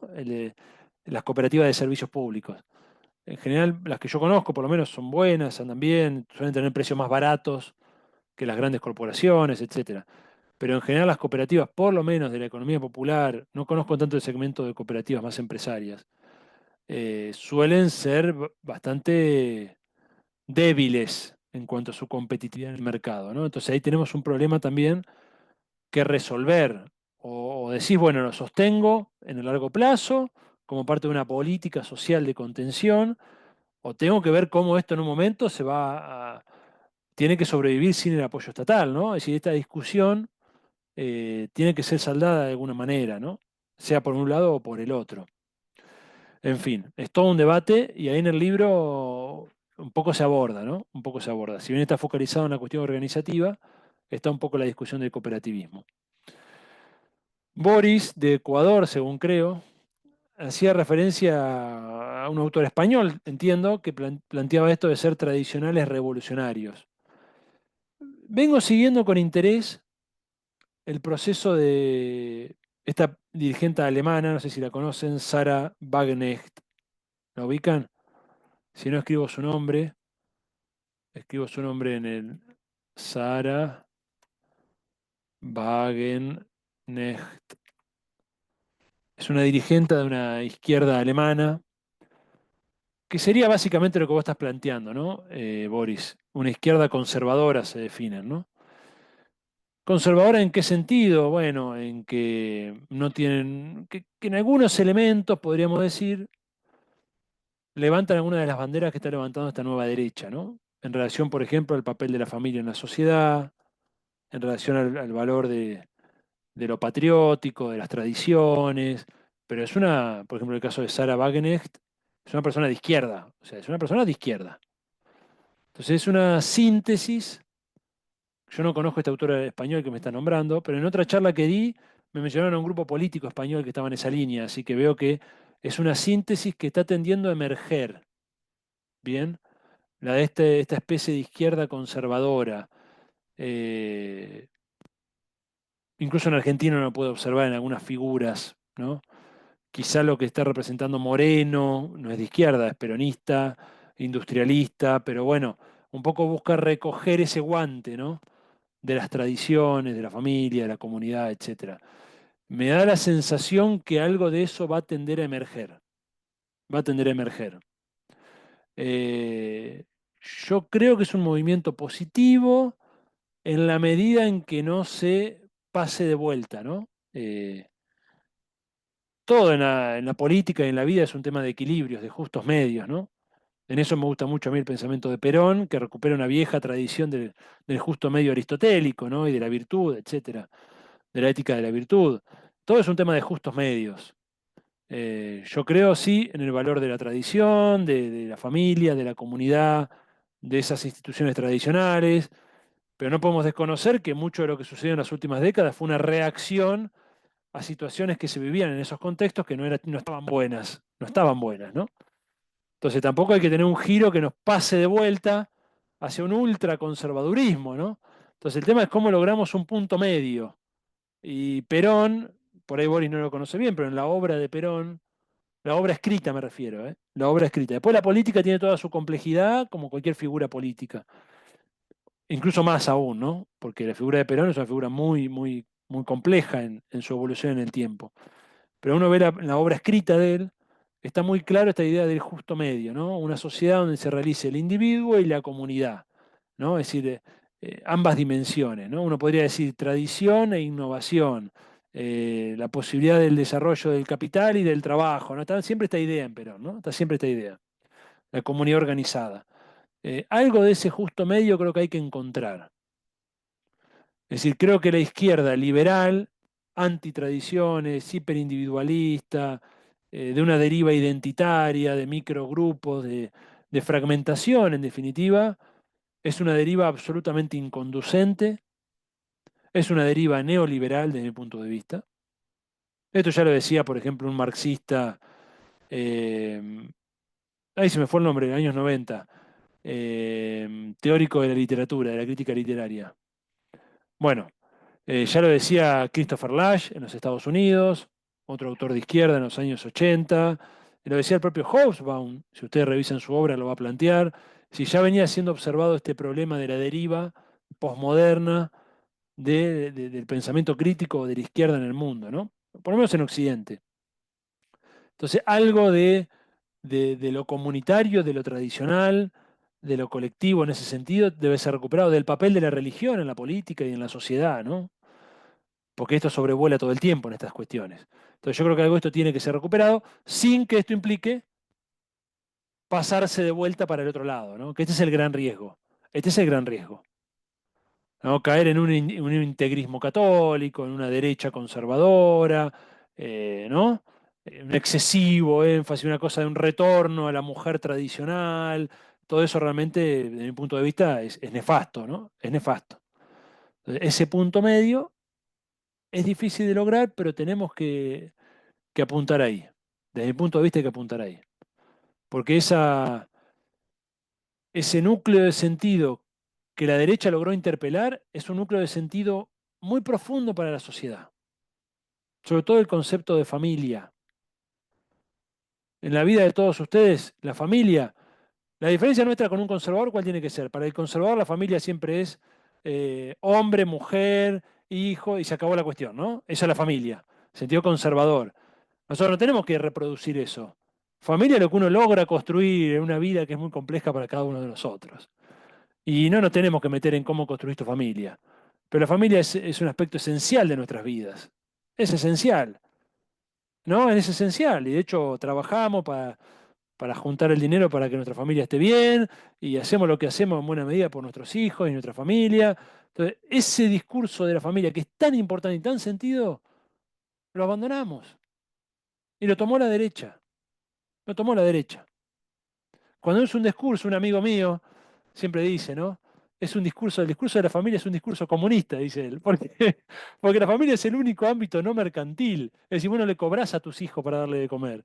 No le cobrás. O sea, es el ámbito de lo no mercantil, de la solidaridad genuina y espontánea. Y ese ámbito, muchas veces la izquierda posmoderna, liberal, tendió a socavar ese ámbito. Y es real, eso es real, lo dice la derecha y tiene razón. Cuando yo digo los elementos de verdad que están en el discurso de la derecha, en eso le doy la mano. Hubo un discurso antifamilia, individualista, no tengas hijos, no, viví tus experiencias, probá con drogas, todo este discurso, ¿no? Del consumo, berreta, hedonista, cortoplacista, alimentó una cosa muy, muy secular, liberal, ¿no? Entonces, bueno, creo que tenemos en esas búsquedas que me parecen interesantes, no conozco a este español, tradicionales revolucionarios. Sara Wagenknecht, sí la vengo siguiendo, me parece interesante sus textos, léanla, es una mujer interesante. Creo que hay que volver un poco a eso, sí, sí. Creo que hay que explorar esa vía. Hay que explorar esa vía con cuidado, ¿eh? Con cuidado porque está el riesgo siempre de caer en posiciones de derecha jodidas, ¿no? Peligrosas. eh, o como digo en un texto que salió, el que les pasé ahora sobre la leyenda Rose, la leyenda negra, el gran riesgo de creer que el problema en esta época es cultural y no económico y político. ¿No? ¿Por qué esta junta en Argentina, ¿no? ¿Por qué esta junta Victoria Villarruel con Javier Milei? Se representan en términos de ideario cosas distintas, ¿no? Victoria Villarruel uno la asocia a un nacionalismo conservador, Milei uno lo asocia a un cosmopolitismo capitalista ultraliberal. ¿Y por qué se asocian? Como se asoció Martínez de Oz con Videla, ¿no? Es decir, un pensamiento ultra neoliberal con el integrismo católico. ¿Por qué? ¿No? Y porque focalizan el conflicto en lo cultural. El enemigo es el marxismo cultural, es el progresismo, y en ese punto están en común, están en contacto. Entonces el riesgo de esto, de recuperar el tradicionalismo, es creer que el enemigo principal es ese posmodernismo. No, no es el enemigo principal. Es una discusión que tenemos con muchos compañeros que están reproduciendo eso. Pero el enemigo principal y la discusión principal es económica y política.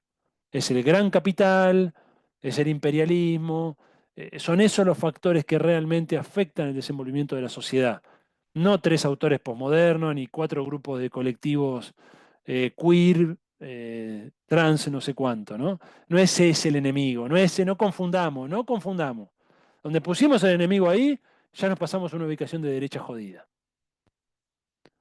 Bien, son grupos chicos que siempre han tenido su espacio y que bueno, el tema es que en un momento ocuparon un lugar de centralidad en la agenda, bueno, fue parte de un momento, ya está.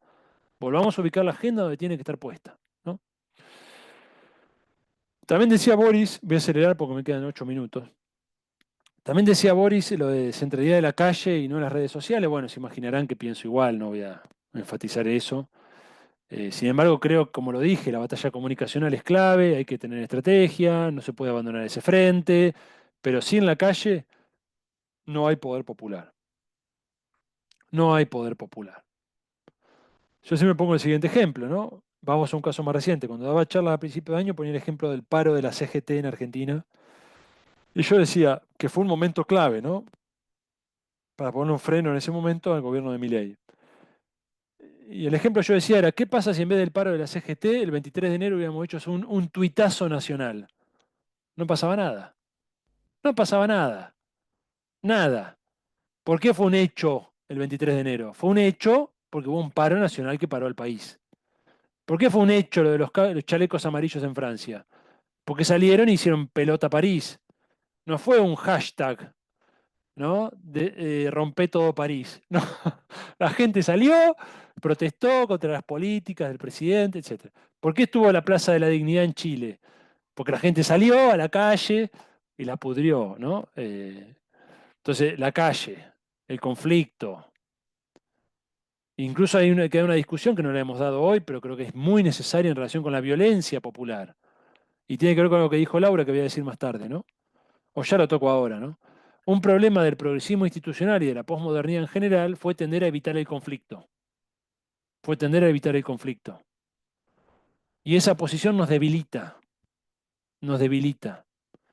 Porque ellos, las clases dominantes, permanentemente reproducen una violencia. Esto era sabido, uno lee los teóricos clásicos, todos lo sabían, Fanon, el Che Guevara, toda la teoría de la violencia revolucionaria, todos sabían esto, violencia de arriba, violencia de abajo. La conferencia de Medellín, CELAM, 68, ¿no? Violencia de arriba, violencia de abajo, esto era el ABC, y una violencia legítima de abajo en defensa de eso.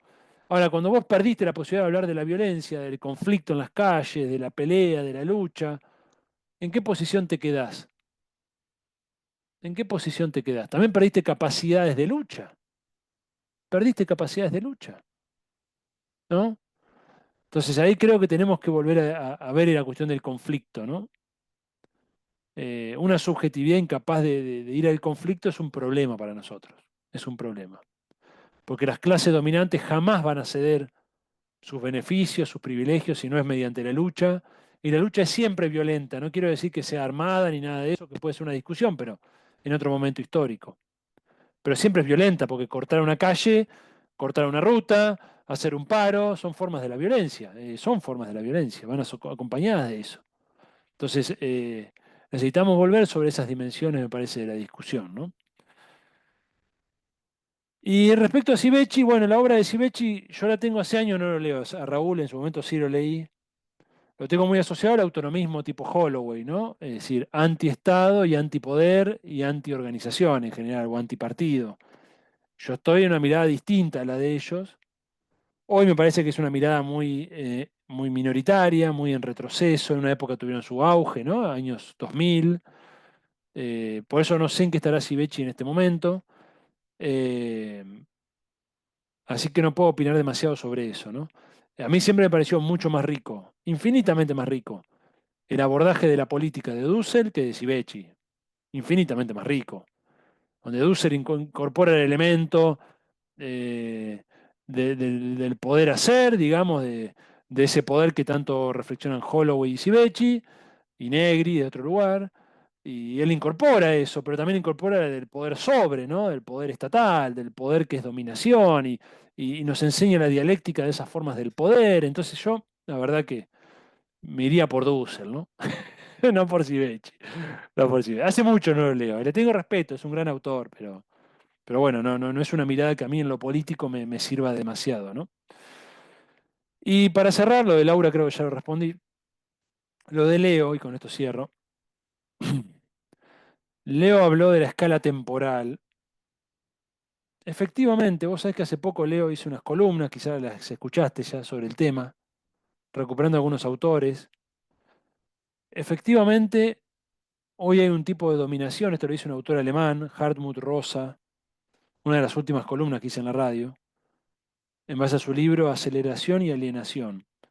Hoy una de las formas de la dominación tiene que ver con la aceleración del tiempo.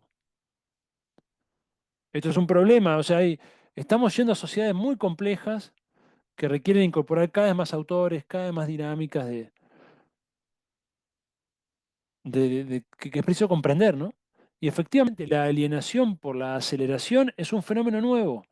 Esto lo podemos ver donde la gente te dice no tengo tiempo. Lo habrán visto, ¿no? Nadie tiene tiempo. Entonces yo digo, ¿qué estás haciendo? O sea, pues tampoco es que los ves todo el día, te digo gente compañera, ¿no? No es que los ves todo el día haciendo militancia, construyendo comunidad, pateando el barrio. No los ves haciendo nada, tuiteando y decís, che, vení, no tengo tiempo. Che, vamos, el jueves hay una actividad, el Día del Pensamiento Nacional. No puedo, no tengo tiempo. Nadie tiene tiempo. Es una forma de dominación. ¿Bien? ¿Saben quién nos está ganando el tiempo? La cultura del entretenimiento. ¿Bien? Muchas horas de pantalla, de audiovisual, mucho desgaste mental que produce las horas de exposición a la pantalla, mucho consumo de series, de películas, de redes sociales, mucha sensación de que no podés perderte nada. A veces me pasa cuando un amigo me recomienda, dice, che, mirate esta serie. Adentro mío digo, ¿para qué me la recomendaste? Hubiera preferido que no me la recomiendes. Si yo no sabía que existía. Hay tantas opciones de consumo, tan bueno, porque no estoy diciendo que son una porquería, son muy buenas muchas de ellas. Son muy atractivas, no puedes dejar de mirarlas, son interesantes, son profundas algunas de ellas. El tema es que hay tanto, está todo al alcance de tu mouse o de tu televisor, que no parás de consumir, no parás de consumir. Entonces, por eso vuelvo sobre el tema de la desconexión digital, que tiene que ver con la aceleración, ¿no? La aceleración tiene que ver mucho con la saturación de información, con la sobreoferta, con la incapacidad de hacer todo lo que se me ofrece. Incluso uno lo ve, por ejemplo, cuando la gente viaja, ¿no? Va a un lugar y se ve obligada a hacer todo lo que, comillas, hay que hacer en ese lugar. Entonces, Boris, por ejemplo, vas ahí a, ¿cómo se llama este lugar donde hace mucho turismo aventura en Ecuador? Baños, ¿no? Baños es. Y tenés que ir a la hamaca de no sé dónde a colgarte de no sé qué. Tenés que tirarte de la tirolesa de no sé cuánto. Tenés que ir por los túneles de no sé qué. Tenés que hacer, o sea, todo es un hacer para reproducir básicamente fotos que tenés incorporadas en tu cabeza, que vos tenés que tener tu propia foto de ese lugar. Entonces no estás, en términos de Kush, no estás, no estamos, ¿no? Estamos permanentemente en esa virtualidad y nuestra cabeza ha incorporado elementos de reconocimiento de esa virtualidad. Entonces a veces descuido el reconocimiento de mi vecino, de mi pareja, de mi amigo, de mi familia, de mi compañero de trabajo, de militancia, pero estoy más atento al reconocimiento que puedo tener en las redes por una foto. Y esto es impresionante porque lo que han logrado estos mercenarios, porque yo creo que la gente que trabaja en el desarrollo de estas plataformas son mercenarios. Ahora va a ser la entrevista que le hice a Katy O'Neill, que fue una matemática que trabajaba en las grandes plataformas y después fue una de las primeras críticas, se dio vuelta y empezó a criticar fuertemente el algoritmo. Son mercenarios porque saben lo que están produciendo, saben lo que están haciendo y por eso no dejan que sus hijos consuman redes sociales, saben lo que están haciendo, ¿bien? Y están provocando este fenómeno. Es un fenómeno de alienación masiva, de incapacidad de encuentro con uno mismo y con el otro, y han logrado que un niño de los 2 años, 2 años ya lo ve manejando plataforma, ¿eh? Lo vi ayer en un supermercado al que fui. 2 años manejando Instagram un niño, 2 años. Hasta una anciana o anciano de 90 años maneja las mismas redes sociales y están desesperados por las mismas reacciones. Lograr los mismos efectos en esas redes sociales, de me gusta, de caritas, de cosas. Es impresionante lo que han logrado. Además es absolutamente transcultural. Opera igual en un hindú en la India, en un, en un mapuche en Neuquén y en un negro en Boston, en New Orleans. Opera igual. Han logrado realmente es impresionante. Están impactando en un nivel de la subconsciente muy universal del ser humano. Muy universal. Y uno de los planos del que trajo Leo a la discusión es la dimensión temporal. es la dimensión temporal. Porque ese vivir un eterno presente, que además es un eterno presente cada vez más acelerado, nos desconecta con el pasado, que es una dimensión crucial en la formación de la identidad, de la autoestima, de la memoria histórica, del quiénes somos, del sentido, en el sentido espiritual del término, ¿bien? De la que pertenezco, a qué tradición. El marxismo nos decía la clase obrera, ¿no? En su desenvolvimiento histórico, la clase obrera mundial. El nacionalismo nos va a decir la patria, ¿no? ¿De dónde vengo? Todo eso cala en el pasado, cala en el del pueblo, va a decir la filosofía de la liberación, el pueblo, ¿no? Comunidad. Si no hay pasado, nada de eso existe. Y si no hay densidad de tiempo histórico, capaz de pensar los pliegues del tiempo, tampoco puedo pensar el futuro. Entonces hoy tenemos el desafío de reconquistar el futuro. Tenemos una incapacidad, y esto tiene que ver con la utopía y con el inicio de esta charla, ¿no? Hemos perdido la capacidad de imaginar futuros posibles. Esto lo dice Mark Fisher, ¿no? Realismo capitalista, ¿no? Autor que trabajó este concepto. Es más fácil hoy pensar la destrucción del ser humano que pensar el fin del capitalismo. Entonces, hay que reconquistar el futuro, hay que atreverse a pensar utopías. Hoy necesitamos, nos gusta o no, de los Tomás Moros, de los Campanella, de los, ¿no? De los San Agustín, de los que han pensado utopías en la historia, ¿no? De los Saint-Simon, de los Fourier, de todos los que han pensado utopías, ¿no? Necesitamos de eso. Fíjense lo que la industria cultural, y ya con esto en serio cierro, la industria cultural norteamericana, que es la que se consume, sobre todo en Occidente, pero bueno, impacta en todo el mundo, ¿no? Su modelo de producción cultural. Fíjense la imagen de futuro que construye. Fíjense la imagen de futuro que construye. Todos los futuros son negros. Dominio de las máquinas, acaba la especie humana por un virus. Hace poco escuché una entrevista de Grabois que mencionaba una serie, El Hoyo creo que se llama. Y la vi y me llamó la atención porque es una referencia a eso, y la vi a ver. Casi me descompongo, un horror, un futuro totalmente distópico. Entiendo por qué la apeló a esa imagen, ¿no? Pero eso socava nuestra capacidad de imaginar un mundo mejor. Hace 100 años vos leías Julio Verne.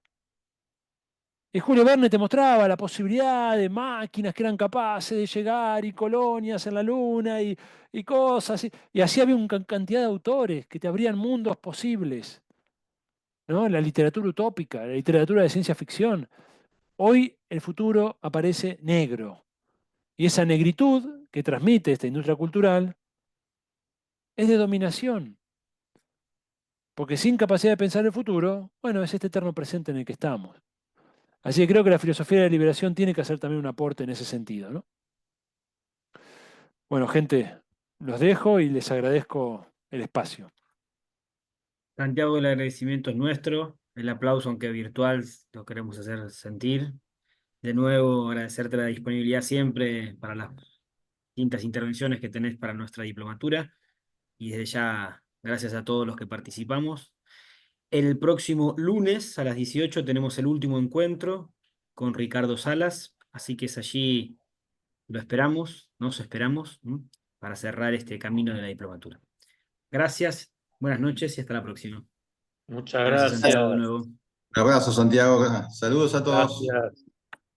Gracias, compañeros. Gracias. Nos vemos en la próxima. Chao. Chao.